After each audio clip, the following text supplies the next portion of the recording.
So ಇವತ್ತಿನ ಕ್ಲಾಸಲ್ಲಿ ನಾವು ಕದಂಬ ಡೈನಾಸ್ಟಿ ಬಗ್ಗೆ ಡಿಸ್ಕಷನ್ ಮಾಡೋಣ.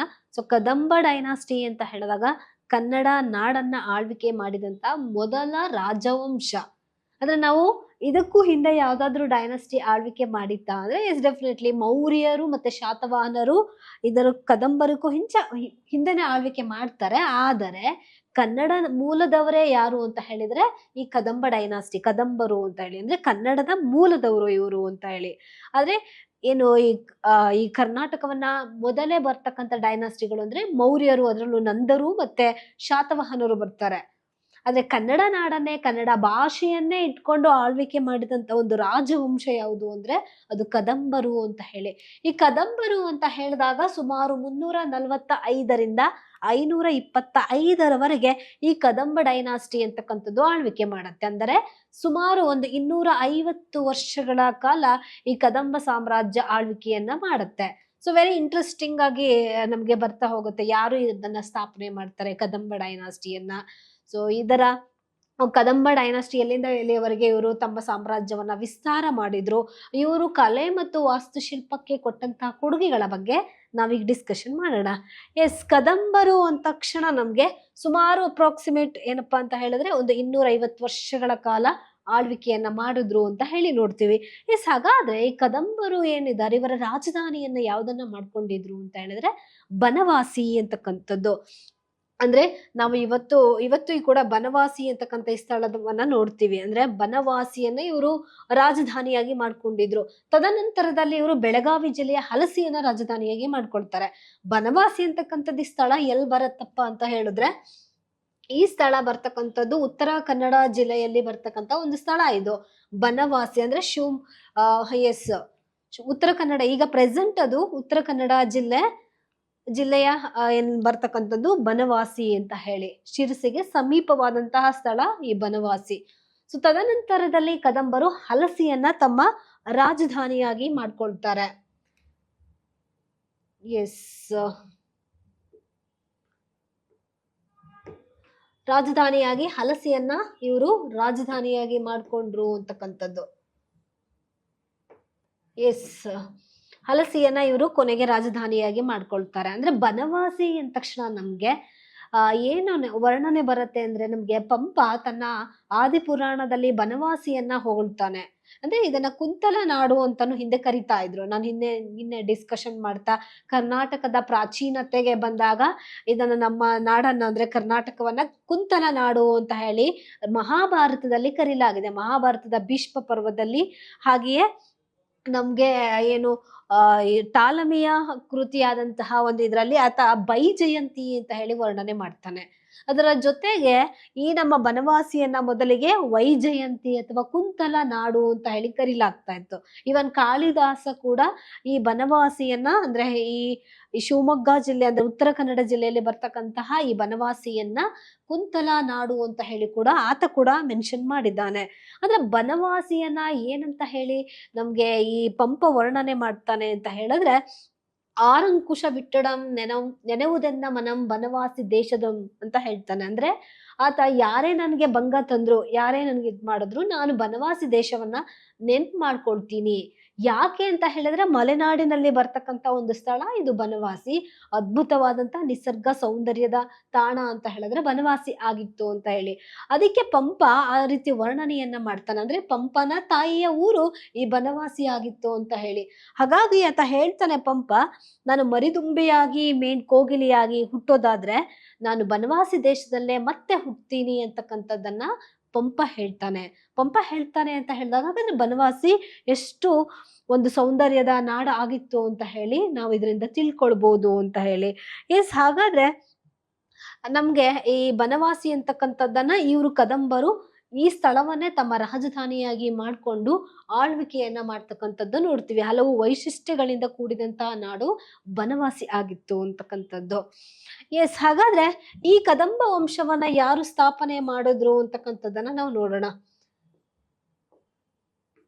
ಎಸ್, ಸ್ಥಾಪನೆ ಮಾಡೋದಕ್ಕೂ ಮುಂಚೆ ನಮ್ಗೆ ಈ ಕದಂಬರ ಬಗ್ಗೆ ತಿಳ್ಕೊಳ್ಳೋದಕ್ಕೆ ಯಾವ್ದಾದ್ರು ಆಧಾರಗಳಿದ್ಯಾ ಅಂತಕ್ಕಂಥದ್ದು, ಸೋರ್ಸಸ್ ಏನಿದೆ ಅಂದಾಗ ಯಾವ್ಯಾವ ಶಾಸನಗಳಲ್ಲಿ ನಮ್ಗೆ ಈ ಕದಂಬರ ಬಗ್ಗೆ ಮಾಹಿತಿ ಸಿಗತ್ತೆ ಅಂದ್ರೆ ಚಂದ್ರವಳ್ಳಿಯಲ್ಲಿ ಬರ್ತಕ್ಕಂಥ ಒಂದು ಮಯೂರ ವರ್ಮನ ಶಾಸನ ಅಥವಾ ಮಯೂರ ವರ್ಮ ಅಥವಾ ಮಯೂರ ಶರ್ಮನು ಅಂತ ಹೇಳಿ ಕರಿತೀವಿ. ಈತ ಹೊರಡಿಸಿದಂತಹ ಚಂದ್ರವಳ್ಳಿ ಶಾಸನ ಅಂತಕ್ಕಂಥದ್ದು.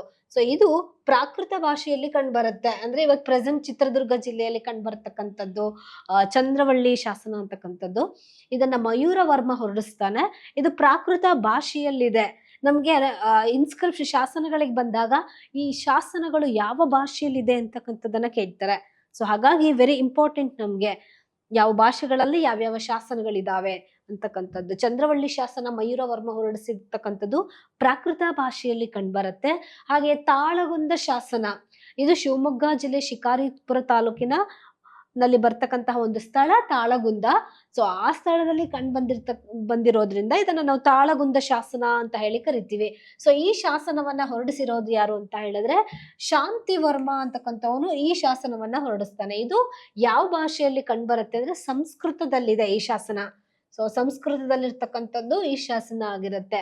ಹಾಗೆಯೇ ಬನವಾಸಿ ಸ್ಥಳದಲ್ಲೇ ನಮ್ಗೆ ಗುಡ್ನಾಪುರ ಅಂತಕ್ಕಂಥ ಒಂದು ಸ್ಥಳ ಬರುತ್ತೆ, ಅಲ್ಲೇ ನಿಯರ್ ಬೈ ಪ್ಲೇಸು. ಸೊ ಆ ಗುಡ್ನಾಪುರ ಶಾಸನದಲ್ಲೂ ಸಹ ನಮ್ಗೆ ಕದಂಬರ ಬಗ್ಗೆ ಮಾಹಿತಿಯನ್ನು ತಿಳ್ಕೊಳ್ಳೋದಕ್ಕೆ ಆಧಾರಗಳು ಸಿಗತ್ತೆ. ಅದರ ಜೊತೆಗೆ ಹಲಸಿಯ ಶಾಸನ ಅಂತಕ್ಕಂಥದ್ದು ಬರುತ್ತೆ.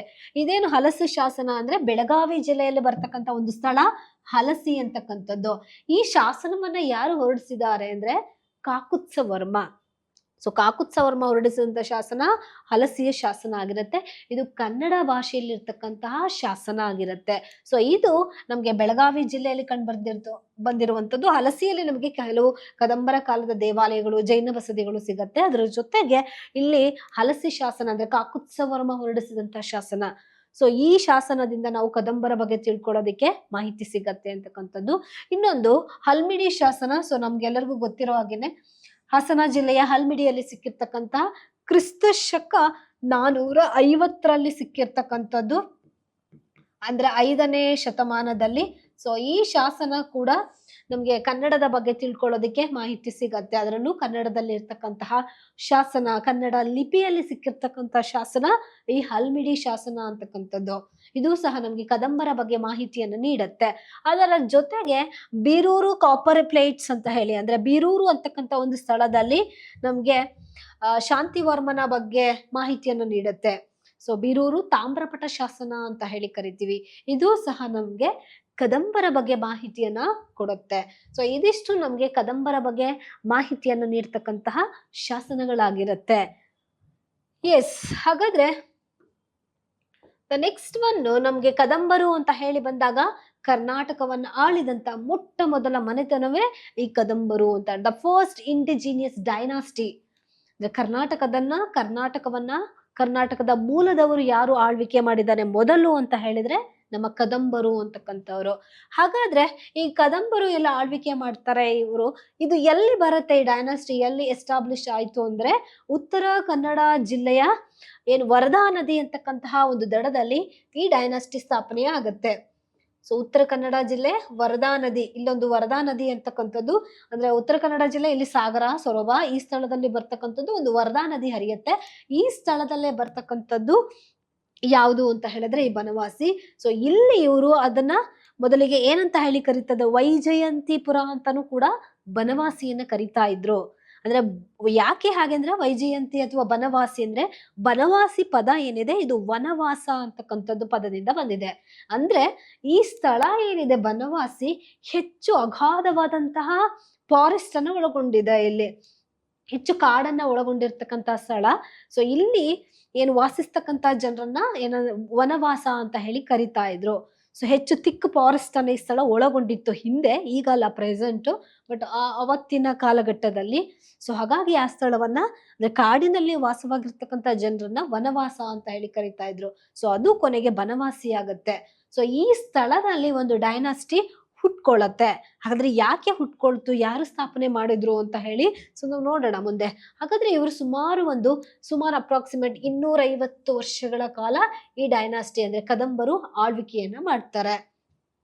ಹಾಗಾದ್ರೆ ಇವರು ಯಾವ ಯಾವ ಭಾಗವನ್ನ ಆಳ್ವಿಕೆ ಮಾಡಿದ್ರು ಅಂದ್ರೆ ಎಷ್ಟು ಇವರ ಸಾಮ್ರಾಜ್ಯ ವಿಸ್ತಾರ ಆಗಿತ್ತು ಅಂದ್ರೆ ಇವತ್ತಿನ ನಾವೇನು ಶಿವಮೊಗ್ಗ, ದಕ್ಷಿಣ ಕನ್ನಡ, ಉತ್ತರ ಕನ್ನಡ, ಬೆಳಗಾವಿ ಈ ಸ್ಥಳವನ್ನ ಒಳಗೊಂಡಿತ್ತು ಈ ಸಾಮ್ರಾಜ್ಯ. ಇವತ್ತಿನ ಶಿವಮೊಗ್ಗ, ಧಾರವಾಡ, ಉತ್ತರ ಕನ್ನಡ, ದಕ್ಷಿಣ ಕನ್ನಡ ಅಂತಕ್ಕಂಥದ್ದು ಹಾಗೆಯೇ ಬೆಳಗಾವಿ ಪ್ರದೇಶವನ್ನ ಒಳಗೊಂಡಿತ್ತು ಇವರ ಸಾಮ್ರಾಜ್ಯ. ಸೊ ತದನಂತರದಲ್ಲಿ ಕದಂಬರು ಕೂಡ ಏನಾಗ್ತಾ ಹೋಗ್ತಾರೆ, ಕದಂಬರ ಶಾಖೆಗಳಾಗಿ ಒಡೆದು ಹೋಗುತ್ತೆ. ಅವರನ್ನ ನಾವು ಗೋವಾದ ಕದಂಬರು ಅಂತ ಹೇಳಿ ಕರಿತೀವಿ. Yes okay. ಶಿವಮೊಗ್ಗ, ಇವತ್ತಿನ ಶಿವಮೊಗ್ಗ, ಧಾರವಾಡ, ದಕ್ಷಿಣ ಕನ್ನಡ, ಉತ್ತರ ಕನ್ನಡ, ಹಾಗೆಯೇ ಯಾವ ಪ್ರದೇಶ ಅಂತ ಹೇಳಿದಾಗ ಬೆಳಗಾವಿ ಪ್ರದೇಶವನ್ನು ಅಂದ್ರೆ ಬೆಳಗಾವಿಯ ಹಲಸಿಯನ್ನು ಕೂಡ 2ನೇ ರಾಜಧಾನಿಯಾಗಿ ಮಾಡಿಕೊಂಡು ಇವರು ಆಳ್ವಿಕೆಯನ್ನ ಮಾಡ್ತಾರೆ. ಹಾಗಾದ್ರೆ ಎಸ್, ಇವರು ಇವ್ರ ಬಗ್ಗೆ ನಾವು ಕದಂಬರ ಬಗ್ಗೆ ತಿಳ್ಕೊಂಡು ಹೋದಾಗ ಇನ್ನೇನಪ್ಪಾ ಅಂತ ಹೇಳಿದ್ರೆ, ಇಲ್ಲಿ ಯಾರು ಸ್ಥಾಪನೆ ಮಾಡಿದ್ರು ಅಂತ ಹೇಳಿದ್ರೆ ಈ ಡೈನಾಸ್ಟಿಯನ್ನ ಮಯೂರ ಶರ್ಮ ಅಂತಕ್ಕಂಥವನು ಈ ಸಾಮ್ರಾಜ್ಯವನ್ನ ಸ್ಥಾಪನೆ ಮಾಡ್ತಾನೆ. ಎಸ್, ಮಯೂರ ಶರ್ಮ ಅಂತಕ್ಕಂಥವ್ನು ಈ ಸಾಮ್ರಾಜ್ಯವನ್ನ ಸ್ಥಾಪನೆ ಮಾಡ್ದ ಅಂತ ಹೇಳಿ ನಾವು ನೋಡ್ತೀವಿ. ಅದಕ್ಕೂ ಮುಂಚೆ ನಮ್ಗೆ ಇವರ ಲಾಂಛನ, ಕದಂಬರ ಲಾಂಛನ ಯಾವುದು ಅಂತ ಹೇಳಿದ್ರೆ ಸಿಂಹ ಅಥವಾ ಏನು ವಾನರ ಧ್ವಜವನ್ನ ಇವರು ಲಾಂಛನವಾಗಿ ಇಟ್ಕೊಂಡಿದ್ರು. ಸಿಂಹ ಅಥವಾ ವಾನರ ಧ್ವಜ, ಇದು ಕೂಡ ಲಾಂಛನ ಇಂಪಾರ್ಟೆಂಟ್ ಆಗುತ್ತೆ. ಯಾವ್ಯಾವ ಡೈನಾಸ್ಟಿಯಲ್ಲಿ ಯಾವ್ಯಾವ ಲಾಂಛನಗಳು ಬರ್ತವೆ, ಮ್ಯಾಚ್ ಆಫ್ ದಿ ಫಾಲೋಯಿಂಗ್ ಅಲ್ಲಿ ಇದರ ಕ್ವಶನ್ ಅನ್ನು ಕೇಳ್ತಾರೆ.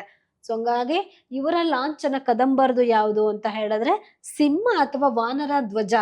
ವಾನರ ಧ್ವಜವನ್ನ ಇವರ ಪತಾಕೆಗಳಲ್ಲಿ ಅಳವಡಿಸಿಕೊಂಡಿದ್ರು. ಆದ್ರೆ ಇವರ ಲಾಂಛನ ಯಾವುದು ಅಂದ್ರೆ ಸಿಂಹ ಅಂತಕ್ಕಂಥದ್ದು. ಎಸ್, ಹಾಗಾದ್ರೆ ನಮ್ಗೆ ಮಯೂರವರ್ಮ, ಮಯೂರ ಶರ್ಮ ಅಂತ ಏನ್ ಹೇಳಿ ಕರಿತೀವಿ. ಸೊ ಈತ ಈ ಡೈನಾಸ್ಟಿಯನ್ನ ಪ್ರಾರಂಭ ಮಾಡ್ತಾನೆ. ಇದು ಯಾರು ಇರು ಮಯೂರ ಶರ್ಮ ಅಂತ ಹೇಳಿದ್ರೆ, ಈತ ಇವತ್ತಿನ ಶಿವಮೊಗ್ಗ ಜಿಲ್ಲೆಯ ಏನು ತಾಳಗುಂದ ಅಂತಕ್ಕಂತ ಒಂದು ಸ್ಥಳದಲ್ಲಿ ಬರ್ತಕ್ಕಂತಹ ಒಬ್ಬ ಬ್ರಾಹ್ಮಣ ಪಂಡಿತ. ಯಾರು ಈ ಮಯೂರ ಶರ್ಮ ಅಂತಕ್ಕಂಥವನು. ಸೊ ಈತನ ಅಜ್ಜ ವೀರಶರ್ಮ ಅಂತಕ್ಕಂಥವನು. ಯಾರು ಮಯೂರ ಶರ್ಮನ ಅಜ್ಜ ವೀರಶರ್ಮ.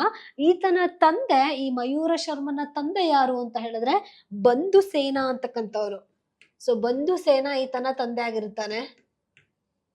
ಈತ ಈ ಪಲ್ಲವರ ಸೇನೆಯಲ್ಲಿ ಈತನ ತಂದೆಯ ಕೆಲಸಕ್ಕಿರ್ತಾರೆ. ಯಾರು ಈ ಮಯೂರ ಶರ್ಮನ ತಂದೆ. ಆದ್ರೆ ಈತನ ಅಜ್ಜ ಏನಿದಾನೆ ವೀರಶರ್ಮ ಒಬ್ಬ ಮಹಾನ್ ವಿದ್ವಾಂಸ, ಅಂದ್ರೆ ಪಾಂಡಿತ್ಯಪೂರ್ಣ ಒಬ್ಬ ವಿದ್ವಾಂಸನಾಗಿರ್ತಾನೆ ಈತನ ಅಜ್ಜ ಅಂತಕ್ಕಂಥವ್ರು.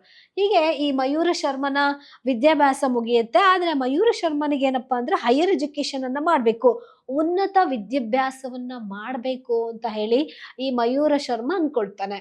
ಆದರೆ ಆ ಸಮಯದಲ್ಲಿ ಅಂದ್ರೆ ಒಂದು 4ನೇ ಶತಮಾನದ ಆ ಹೊತ್ತಿಗೆ ಕರ್ನಾಟಕದಲ್ಲಿ ಅಂದ್ರೆ ದಕ್ಷಿಣ ಭಾಗದಲ್ಲಿ ಏನಾಗುತ್ತೆ, ಯಾವುದೇ ರೀತಿ, ಅದರಲ್ಲೂ ನಮ್ಮ ಕರ್ನಾಟಕದಲ್ಲಿ ಏನಾಗುತ್ತೆ ಉನ್ನತ ವಿದ್ಯಾಭ್ಯಾಸ ಕೇಂದ್ರಗಳು ಇರಲಿಲ್ಲ. ಹಾಗಾಗಿ ಮಯೂರ ಶರ್ಮ ತನ್ನ ಅಜ್ಜನಿಗೆ ಹೇಳ್ತಾನೆ, ನಾನು ಉನ್ನತ ವಿದ್ಯಾಭ್ಯಾಸವನ್ನ ಮಾಡ್ಬೇಕಾಗಿದೆ ಅಂತ ಹೇಳಿ. ಆದ್ರೆ ಅವತ್ತಿನ ಕಾಲಘಟ್ಟದಲ್ಲಿ ಹೆಚ್ಚಾಗಿ ಬಡತನ, ಅದು ಒಂದು ಕಡೆ. ಸೊ ಹಾಗಾಗಿ ಮೊದಲೇ ಬ್ರಾಹ್ಮಣ ಪಂಡಿತರು ಇವರು. ಸೊ ಅಷ್ಟು ಅಂದ್ರೆ ವಿದ್ಯಾಭ್ಯಾಸಕ್ಕೆ ಅಷ್ಟು ಮೊತ್ತದ ಹಣವನ್ನು ಖರ್ಚು ಮಾಡಕ್ ಆಗದೇ ಇರುವಂತಹ ಪರಿಸ್ಥಿತಿ. ಸೊ ಆ ಸಮಯದಲ್ಲಿ ಏನ್ ಮಾಡ್ತಾನೆ ಈ ಮಯೂರ ಶರ್ಮ ಅಂದ್ರೆ, ಒಂದು ಉನ್ನತ ವಿದ್ಯಾಭ್ಯಾಸವನ್ನ ಮಾಡ್ಬೇಕು ಅಂದ್ರೆ ಉತ್ತರ ಭಾರತಕ್ಕೆ ಹೋಗ್ಬೇಕಾಗಿತ್ತು. ಹಾಗಾಗಿ ದಕ್ಷಿಣದಲ್ಲಿ ಅಂದ್ರೆ ಹತ್ತಿರದ ಸ್ಥಳದಲ್ಲಿ ಯಾವ್ದಾದ್ರು ಸ್ಥಳ ಇದೆಯಾ ಅಂತ ಹೇಳಿ ನೋಡ್ತಾನೆ. ಅಂದ್ರೆ ಇಲ್ಲೇ ಯಾವ್ದಾದ್ರು ಹತ್ತಿರ ಸ್ಥಳ ಇದ್ರೆ ಇನ್ನೊಂದು ವಿದ್ಯಾಭ್ಯಾಸವನ್ನ ಮಾಡ್ಬೋದು. ಸೊ ಆ ಸಮಯದಲ್ಲಿ ಆತ ಕಂಚಿಯನ್ನ ಆಯ್ಕೆ ಮಾಡ್ಕೊಳ್ತಾನೆ. ಅಂದ್ರೆ ಈತನ ಅಜ್ಜನಿಗೂ, ಮಯೂರ ಶರ್ಮನ ಅಜ್ಜನಿಗೂ ಈತನಿಗೂ ಸಂಭಾಷಣೆ ನಡೆಯುತ್ತೆ. ಸೊ ನಾನು ಈಗ ಉನ್ನತ ವಿದ್ಯಾಭ್ಯಾಸವನ್ನ ಮಾಡ್ಬೇಕು, ಏನ್ ಮಾಡೋದು ಅಂತ. ಹೆಚ್ಚು ಹಣ ಇಲ್ಲ, ಒಂದ್ ಕಡೆ ಆರ್ಥಿಕ ಮುಗ್ಗಟ್ಟು. ಹಾಗಾಗಿ ಈತ ಅಂದ್ರೆ ಸಮೀಪದಲ್ಲೇ ಇರುವಂತಹ ಕಂಚಿಗೆ ಹೋಗೋದಿಕ್ಕೆ ಮನಸ್ಸು ಮಾಡ್ತಾನೆ, ಅಲ್ಲಿ ಉನ್ನತ ವಿದ್ಯಾಭ್ಯಾಸವನ್ನ ಮಾಡೋ ಕಾರಣಕ್ಕಾಗಿ. ಸೊ ಹಾಗಾಗಿ ಈತ ಏನ್ ಮಾಡ್ತಾನೆ, ಈಗ ಕಂಚಿಗೆ ಹೋಗ್ತಾನೆ ಅಂತ ಹೇಳಿ. ಸೊ ಈ ಮಯೂರ ಶರ್ಮನ ಬಗ್ಗೆ ತಿಳ್ಕೊಳಕ್ ಹೋದಾಗ ನಾವು ಇವರ ಮೂಲ ಅಂದ್ರೆ ಈ ಮಯೂರ ಶರ್ಮ, ಈ ಕದಂಬರ ಮೂಲ, ಇವರನ್ನ ನಾವು ಹಾರತಿ ಪುತ್ರ ಅಥವಾ ಮಾನವ್ಯ ಗೋತ್ರಕ್ಕೆ ಸೇರಿದವರು ಇವರನ್ನು ಅಂತ ಹೇಳಿ ಕರೀಲಾಗತ್ತೆ. ಸೊ ಇದು ಒಂದು ಇಂಪಾರ್ಟೆಂಟ್ ಆಗುತ್ತೆ. ಅಂದ್ರೆ ಕದಂಬರು ಯಾವ ಗೋತ್ರಕ್ಕೆ ಸೇರಿದವರು ಅಂದ್ರೆ ಹಾರತಿ ಪುತ್ರ ಅಥವಾ ಮಾನವ್ಯ ಗೋತ್ರಕ್ಕೆ ಇವರನ್ನ ಸೇರಿದವರು ಅಂತಾನು ಕೂಡ ಕರೀಲಾಗತ್ತೆ ಅಂತ ಹೇಳಿ. ಸೊ ಓಕೆ, ಈಗ ನಮ್ಮ ಈ ಮಯೂರ ಶರ್ಮ ಏನ್ ಮಾಡ್ತಾ ಇದ್ದಾನೆ, ಕಂಚಿಗೆ ಹೋಗೋದಿಕ್ಕೆ, ಈಗ ಉನ್ನತ ವಿದ್ಯಾಭ್ಯಾಸವನ್ನ ಹೈಯರ್ ಎಜುಕೇಶನ್ ಪಡ್ಕೊಳ್ಳೋದಿಕ್ಕೆ ಕಂಚಿಗೆ ಹೊರಡ್ತಾ ಇದ್ದಾರೆ. ಸೊ ಆಲ್ರೆಡಿ ಈಗ ಇವರು ಕಂಚಿಗೆ ಬಂದಾಯ್ತು ಮಯೂರ ಶರ್ಮ. ಕಂಚಿಗೆ ಹೋದ ಅಂತಕ್ಕಂಥದ್ದನ್ನ ಶಾಸನಗಳು ಕೂಡ 345ನೇ ಇಸ್ವಿಯಲ್ಲಿರ್ತಕ್ಕಂಥ ಒಂದು ಶಾಸನ ಕೂಡ ಏನಂದ್ರೆ ಹೇಳತ್ತೆ ಅಂದ್ರೆ, ಮಯೂರ ಶರ್ಮ ಹೆಚ್ಚಿನ ವಿದ್ಯಾಭ್ಯಾಸ ಪಡ್ಕೊಳ್ಳೋದಕ್ಕೆ ಕಂಚಿಗೆ ಹೋದ ಅಂತಕ್ಕಂಥ ಮಾಹಿತಿಯನ್ನ ನೀಡ್ತವೆ. ಎಸ್ ಓಕೆ, ಮಯೂರ ಶರ್ಮ ಕಂಚಿಗೆ ಹೋಗ್ತಾನೆ, ತೆರಳ್ತಾನೆ. ಆದ್ರೆ ಈತ ಅಲ್ಲಿ ಪಲ್ಲವರ ಸೈನ್ಯದಲ್ಲಿ ಏನ್ ಹೇಳ್ತಾನೆ ಅಂತ ಹೇಳಿದ್ರೆ, ಅಲ್ಲಿನ ಸೈನಿಕರಿಗೆ ನಾನು ಕೂಡ ಈ ಸೈನ್ಯದ ಬಗ್ಗೆ ಹೆಚ್ಚಿನ ಮಾಹಿತಿಯನ್ನ ತಿಳ್ಕೊಳ್ಬೇಕು ಅಂತ ಹೇಳ್ತಾರೆ. ಆದ್ರೆ ಹೆಚ್ಚಾಗಿ ಸೈನ್ಯದಲ್ಲಿ ಇರ್ತಕ್ಕಂಥವ್ರು ಎಲ್ಲರೂ ಕೂಡ ಕ್ಷಾತ್ರಿಯ ಧರ್ಮೀಯರು, ಕ್ಷಾತ್ರಿಯ ಇದಕ್ಕೆ ಸೇರಿದಂತವ್ರು. ಆದ್ರೆ ಈತ ಮೊದಲೇ ಬ್ರಾಹ್ಮಣ.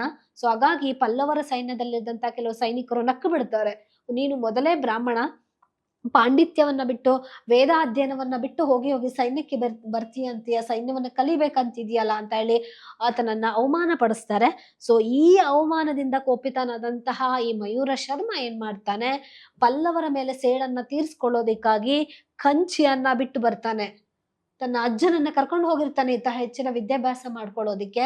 ಆದ್ರೆ ತನಿಗೆ ಅವಮಾನ ಆಗತ್ತೆ, ಅವಮಾನ ಆಗಿರುವಂತಹ ಏನ ಪಲ್ಲವ ಸೈನಿಕರು ಏನು ಈತನನ್ನ ಅವಮಾನ ಪಡಿಸ್ತಾರೆ. ಅಂದ್ರೆ ಶಿವಸ್ಕಂದ ವರ್ಮ ಆ ಸಮಯದಲ್ಲಿ ಇದ್ದಂಥವ್ರು ಪಲ್ಲವ ರಾಜ. ಸೊ ಈ ಅವಮಾನವನ್ನ ಆತ ಏನ್ ಮಾಡ್ತಾನೆ, ಈ ಅವಮಾನವನ್ನ ಸೇಡ ತೀರಿಸ್ಕೊಳ್ಳೋದಿಕ್ಕಾಗಿ ವಾಪಸ್ ಬರ್ತಾನೆ. ಎಲ್ಲಿಗೆ ಬರ್ತಾನೆ ಅಂತ ಹೇಳಿದ್ರೆ, ಇವತ್ತಿನ ಬನವಾಸಿ ಏನಿದೆ ಅಂದ್ರೆ ಉತ್ತರ ಕನ್ನಡ ಜಿಲ್ಲೆಯಲ್ಲಿ ಬರ್ತಕ್ಕಂಥ ಏನ್ ಬನವಾಸಿರ ಆ ಸ್ಥಳಕ್ಕೆ ಬಂದು ಅಲ್ಲಿಯ ವನವಾಸದಲ್ಲಿ ಇದ್ದಂತಹ ವಾಸ ಮಾಡ್ತಕ್ಕಂಥ ಜನರನ್ನ ಒಂದು ಗುಂಪನ್ನ ಕಟ್ಕೊಂಡು ಒಂದು ಸೈನ್ಯವನ್ನ ತಾನೇ ಏರ್ಪಡಿಸ್ಕೊಳ್ತಾನೆ. ಸೊ ನಮ್ಗೆ ಈತನ ಸ್ಟೋರಿ ಯಾಕೆ ಮಾರಲ್ ಅಂತ ಹೇಳಿದ್ರೆ, ಏನೂ ಇಲ್ಲ, ಒಬ್ಬ ಬ್ರಾಹ್ಮಣ ಪಂಡಿತ ಈತನ ಸೈನ್ಯ, ಈತನಿಗೆ ಬ್ಯಾಕ್ ಗ್ರೌಂಡ್ ಏನೂ ಇಲ್ಲ. ಒಂದು ಕಡೆ ಪಲ್ಲವರು, ಬಲಿಷ್ಠವಾದಂತ ಪಲ್ಲವರಿದ್ದಾರೆ, ಪಲ್ಲವರಿಗೆ ಏನಾದ್ರೂ ಗೊತ್ತಾದ್ರೆ ಈತ ಒಂದು ಸೈನ್ಯವನ್ನ ಕಟ್ತಾ ಇದ್ದಾನೆ, ಇಂಥ ಒಂದು ಸಾಮ್ರಾಜ್ಯ ಅಂದ್ರೆ ಯಾವತ್ತೂ ಈತನನ್ನ ಇಸುಕಿ ಹಾಕ್ತಾರೆ, ಅಂದ್ರೆ ಈತನ ಒಂದು ಸಾಮ್ರಾಜ್ಯ ಸ್ಥಾಪನೆ ಮಾಡೋದಿಕ್ಕೆ ಬಿಡೋದಿಲ್ಲ. ಸೊ ಇಂತಹ ಸಮಯದಲ್ಲಿ ಆತ ಗುಪ್ತವಾಗಿ ರಹಸ್ಯವಾದ ಕಾರ್ಯಚಟುವಟಿಕೆಯನ್ನ ಮಾಡೋದ್ರ ಮೂಲಕ ಒಂದು ಸೈನ್ಯವನ್ನ ಕಟ್ಟಿ ಸತತ 6 ವರ್ಷಗಳ ಕಾಲ ತನ್ನ ಎಲ್ಲಾ ಪ್ಲಾನ್ ನ ಮಾಡ್ಕೊಂಡು ಏನ್ ಮಾಡ್ತಾನೆ, ಪಲ್ಲವರನ್ನ ಸೋಲಿಸ್ತಾನೆ ಅಂತ ಹೇಳಿ. ಕೇವಲ ಏನೂ ಇಲ್ಲ ತನ್ನ ಹತ್ತಿರ, ಜೀರೋ ಆದಂತಹವನು ಈ ನಮ್ಮ ಮಯೂರ ಶರ್ಮಾ.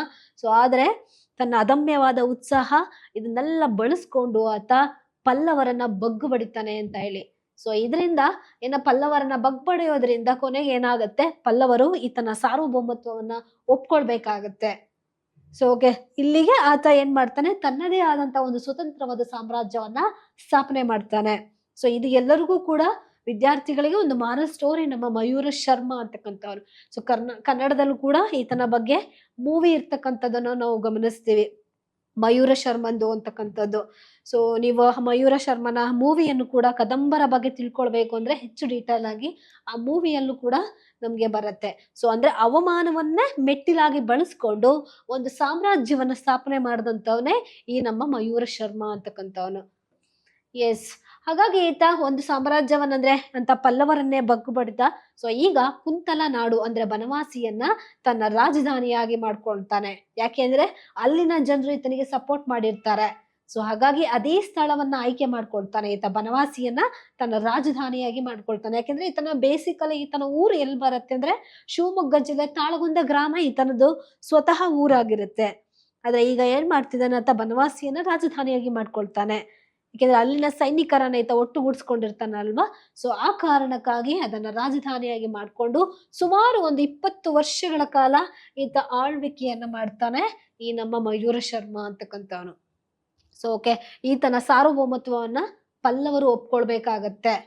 ಸೊ ಮನುಷ್ಯನಿಗೆ ಅವಮಾನ ಆದ್ರೆ ಆತನ ಅವಮಾನ ಆದಂತ ಪರಿಸ್ಥಿತಿಯನ್ನ ನಾವು ಕೇವಲ ನಂಗೆ ಅವಮಾನ ಆಯ್ತು ಅಂತ ಅಳೋದಲ್ಲ, ಅದಕ್ಕೆ ಅಂದ್ರೆ ಅದಕ್ಕೊಂದು ಏನೋ ಒಂದು ಕೆಲಸ ಇದೆ ಅಂತ ಹೇಳಿ ಮಾಡೋಕ್ ಹೋದಾಗ ಈ ತರ ಒಂದು ಡೈನಾಸ್ಟಿಯನ್ನ ಸ್ಥಾಪನೆ ಮಾಡದ ನಮ್ಮ ಈ ಮಯೂರ ಶರ್ಮಾ ಅಂತ ಹೇಳಿ.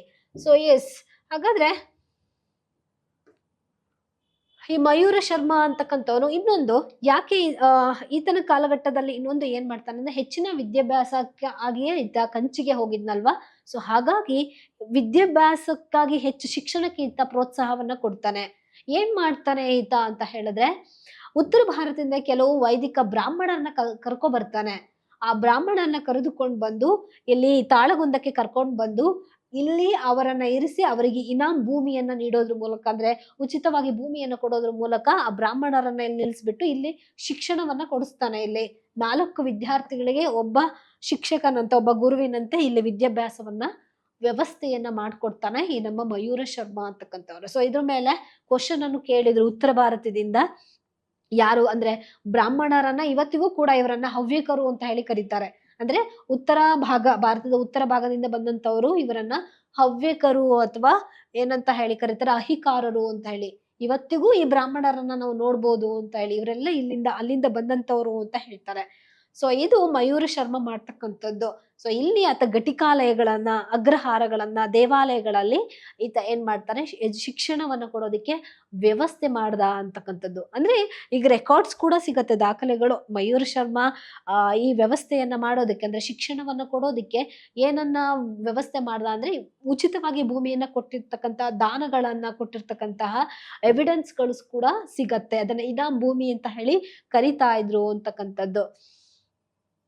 ಎಸ್, ದ ನೆಕ್ಸ್ಟ್ ನಮ್ಗೆ ಕಂಗವರ್ಮ ಅಂತಕ್ಕಂಥವ್ನು ಬರ್ತಾನೆ. ಅಂದ್ರೆ ಮಯೂರ ಶರ್ಮನ ನಂತರದಲ್ಲಿ ಕಂಗವರ್ಮ ಅಂತಕ್ಕಂಥವನು, ಈತನ ಮಗ, ಮಯೂರ ಶರ್ಮನ ಮಗನೇ ಈ ಕಂಗವರ್ಮ ಅಂತಕ್ಕಂಥವನು ಆಳ್ವಿಕೆಯನ್ನ ಮಾಡ್ತಾನೆ.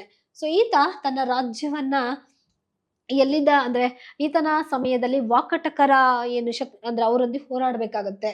ಅಂದ್ರೆ ಕದಂಬ ಡೈನಾಸ್ಟಿ ಇರುವಾಗ ಉತ್ತರದಲ್ಲಿ ಗುಪ್ತರ ಆಳ್ವಿಕೆ ಇರುತ್ತೆ, ಹಾಗೆ ವಿಂಧ್ಯ ಪರ್ವತದಲ್ಲಿ ವಾಕಟಕ ಅಂತಕ್ಕಂಥ ಒಂದು ಸಾಮ್ರಾಜ್ಯ ಆಳ್ವಿಕೆ ಮಾಡ್ತಾ ಇರತ್ತೆ, ಹಾಗೆ ದಕ್ಷಿಣದಲ್ಲಿ ನಮ್ಮ ಕದಂಬರು ಆಳ್ವಿಕೆ ಮಾಡ್ತಾ ಇರ್ತಾರೆ. ಸೊ ಈಗ ಏನಾಗತ್ತೆ, ವಾಕಟಕರಿಗೂ ಮತ್ತೆ ಕದಂಬರಿಗೂ ಕೂಡ ಹೋರಾಟಗಳು ನಡೀತಾ ಇರತ್ತೆ. ಸೊ ಈತ ವಾಕಟಕರೊಂದಿಗೆ ಹೋರಾಡ್ಬೇಕಾಗತ್ತೆ ಕಂಗವರ್ಮ ಅಂತಕ್ಕಂಥವನು. ಆದ್ರೂ ಕೂಡ ತನ್ನ ಸಾಮ್ರಾಜ್ಯವನ್ನ ಉಳಿಸ್ಕೊಳ್ಳೋದಕ್ಕೆ ಪ್ರಯತ್ನವನ್ನ ಮಾಡ್ತಾನೆ ಈ ಕಂಗವರ್ಮ ಅಂತಕ್ಕಂಥವನು. ಸೊ ಓಕೆ, ಆದ್ರೂ ಅಂದ್ರೆ ಈತ ವಾಕಟಕರಿಂದ ಸೋತ್ ಹೋದ ಅಂತ ಹೇಳಲಾಗತ್ತೆ ಈ ಕಂಗವರ್ಮ ಅಂತಕ್ಕಂಥವನು. ಆದ್ರೂ ಕೂಡ ತನ್ನ ಸಾಮ್ರಾಜ್ಯವನ್ನ ಉಳಿಸ್ಕೊಳ್ತಾನೆ ಅಂತಕ್ಕಂಥದ್ದು. ಸೊ ದ ನೆಕ್ಸ್ಟ್ ಒನ್ ಯಾರು ಬರ್ತಾರೆ ಅಂತ ಹೇಳಿದ್ರೆ ಭಗೀರಥ ವರ್ಮ ಅಂತಕ್ಕಂಥವ್ರು. ಸೊ ಈತನನ್ನ ತಾಳಗುಂದ ಶಾಸನ ಏನ್ ಹೇಳುತ್ತೆ ಅಂದ್ರೆ, ಕದಂಬ ಭೂಮಿಯ ಒಡೆಯ ಅಂತ ಹೇಳಿ ಕರೆಯುತ್ತೆ ಭಗೀರಥ ವರ್ಮನನ್ನ. ಕದಂಬ ಭೂಮಿಯ ಒಡೆಯ ಈ ಭಗೀರಥ ವರ್ಮ ಅಂತಕ್ಕಂಥ ಒಂದು ದಾಖಲೆಯನ್ನು ಕೂಡ ಕೊಡತ್ತೆ ಅಂತ ಹೇಳಿ. ಅಂದ್ರೆ ಏನ್ ಇಲ್ಲಿಯವರೆಗೆ ವಾಕಟಕರು ಏನ್ ಕದಂಬರನ್ನ ಸೋಲಿಸಿದ್ರು, ಈತ ಅಗೇನು ಕದಂಬರಿಂದ ಮರಳಿ ತನ್ನ ಭೂಮಿಯನ್ನ ಪಡ್ಕೊಳ್ತಾನೆ. ವಾಕಟಕರು ನಮ್ಮ ಕದಂಬರನ್ನ ಸೋಲಿಸಿದ್ರಲ್ವಾ, ಸೊ ಈತ ಅಗೇನು ಆ ವಾಕಟಕರ ವಿರುದ್ಧ ಸೋಲಿನ ಸೇಡನ್ನ ತೀರಿಸ್ಕೊಳ್ತಾನೆ ಅಂತಕ್ಕಂಥದ್ದು. ಎಸ್, ದ ನೆಕ್ಸ್ಟ್ ಒನ್ ಬರ್ತಕ್ಕಂಥವ್ರು ಯಾರು ಅಂತ ಹೇಳಿದ್ರೆ ಕಾಕುತ್ಸವರ್ಮ ಅಂತಕ್ಕಂಥವ್ರು. ಸೊ ಇದು ವೆರಿ ಇಂಪಾರ್ಟೆಂಟ್. ನಮ್ ಕಾಕುತ್ಸವರ್ಮ ಅಂತಕ್ಕಂಥವ್ನು, ಈತನನ್ನ ಕದಂಬ ಕುಲಭೂಷಣ ಅಂತ ಹೇಳಿ ಕರೀಲಾಗತ್ತೆ ಕಾಕುತ್ಸವರ್ಮನನ್ನ. ಸೊ ಈತ ಸುಮಾರು 435ರಿಂದ 455ರವರೆಗೆ ಆಳ್ವಿಕೆಯನ್ನ ಮಾಡ್ತಾರೆ. ಅಂದ್ರೆ ಸುಮಾರು ಒಂದು 20 ವರ್ಷಗಳ ಕಾಲ ಈ ಕಾಕುತ್ಸವರ್ಮ ಆಳ್ವಿಕೆಯನ್ನ ಮಾಡಿದ ಅಂತಕ್ಕಂಥದ್ದು. ಓಕೆ, ಸೊ ಈತನ ಕಾಲ ವೈಭವದ ಅವಧಿ ಆಗಿತ್ತು ಅಂತ ಹೇಳಿ ಡಾಕ್ಟರ್ ಮೋರೆಸ್ ಅವರು ಹೇಳ್ತಾರೆ. ಈತನ ಕಾಲಾವಧಿ ಅಂದ್ರೆ ಕಾಕುತ್ಸವರ್ಮನ ಕಾಲಾವಧಿ ಇದೆಯಲ್ವಾ, ಸೊ ಅತ್ಯಂತ ವೈಭವದ ಅವಧಿ ನಮ್ದು ಯಾರದ್ದು, ಕದಂಬರದ್ದು ಅಂತ ಹೇಳ್ತಾರೆ. ಅಂದ್ರೆ ಈತ ಏನ್ ಮಾಡ್ತಾನೆ ಕಾಕುತ್ಸವರ್ಮ ಅಂದ್ರೆ, ಕೆಲವು ಮ್ಯಾಟ್ರಿಮೋನಿಯಲ್ ಅಲಯನ್ಸ್ ಅಂದ್ರೆ ವೈವಾಹಿಕ ಸಂಬಂಧಗಳನ್ನ ಏರ್ಪಡಿಸೋದ್ರ ಮೂಲಕ, ಅಂದ್ರೆ ಪಕ್ಕದ ಅರಸರೊಂದಿಗೆ, ಬೇರೆ ಸಂತತಿ ಅಂದ್ರೆ ರಾಜರೊಂದಿಗೆ, ಈಗ ಫಾರ್ ಎಕ್ಸಾಂಪಲ್ ಗುಪ್ತರೊಂದಿಗೆ, ಆಳೂಪರೊಂದಿಗೆ, ಹಾಗೆ ವಾಕಟಕರೊಂದಿಗೆ, ಇವರೊಂದಿಗೆ ವೈವಾಹಿಕ ಸಂಬಂಧಗಳನ್ನ ಏರ್ಪಡಿಸಿಕೊಳ್ಳೋದ್ರ ಮೂಲಕ ಏನ್ ಮಾಡ್ತಾನೆ, ತನ್ನ ಸಾಮ್ರಾಜ್ಯವನ್ನ ಬಲಿಷ್ಠಪಡಿಸ್ಕೊಳ್ತಾನೆ. ಸೊ ಓಕೆ, ಇದರ ಜೊತೆಗೆ ಏನಾಗುತ್ತೆ, ಈತನ ಅವಧಿಯಲ್ಲಿ ಯಾರು ಈತನ ಆಸ್ಥಾನಕ್ಕೆ ಭೇಟಿ ಕೊಟ್ಟಿದ್ದ ಅಂತ ಹೇಳಿದ್ರೆ, ಗುಪ್ತರ ಆಸ್ಥಾನದಲ್ಲಿ ಇದ್ದಂತಹ ನಮ್ಮ ಕಾಳಿದಾಸ ಈತನ ಆಸ್ಥಾನಕ್ಕೆ ಭೇಟಿ ನೀಡಿದ್ದ ಅಂತಕ್ಕಂಥದ್ದು ನಮ್ಗೆ ಕಂಡ್ಬರುತ್ತೆ. ಅಂದ್ರೆ ಕುಂತಲ ನಾಡಿಗೆ ಭೇಟಿ ಕೊಟ್ಟಿದ್ದ ಈ ಯಾರು, ಕಾಳಿದಾಸ ಅಂತಕ್ಕಂಥದ್ದು. ಹಾಗಾಗಿ ಈ ಕಾಕುತ್ಸವರ್ಮನ ಏನು ಆ ಕಾಲಾವಧಿ ಏನಿದೆ, ಸೊ ಒಂದು ವೈಭವಯುತವಾದಂತ ಒಂದು ಅವಧಿ ಅಂತ ಹೇಳ್ಬೋದು. ಸೊ ಹೇಗೆ ಅಂತ ಹೇಳಿದಾಗ, ಈತನ 4 ಜನ ಮಕ್ಕಳನ್ನ ಗುಪ್ತ ಅರಸರಿಗೆ ಕೊಟ್ಟು, ಒಬ್ಬ ಮಗಳನ್ನ ಗುಪ್ತ ಅರಸರಿಗೆ, ಯಾರು, ಈ ಕುಮಾರಗುಪ್ತನ ಮಗ ಸ್ಕಂದಗುಪ್ತನಿಗೆ ತನ್ನ ಮಗಳನ್ನ ಕೊಟ್ಟು ವಿವಾಹ ಮಾಡ್ತಾನೆ ಈತ. ಎಸ್, ಗುಪ್ತರ ವಿಕ್ರಮಾದಿತ್ಯ ಅಂತ ಏನ್ ಹೇಳಿ ಕರಿತೀವಿ, ಸೊ ಆತನ ಮಗ ಕುಮಾರಗುಪ್ತನ ಮಗ ಸ್ಕಂದಗುಪ್ತ ಅಂತ ಹೇಳಿ.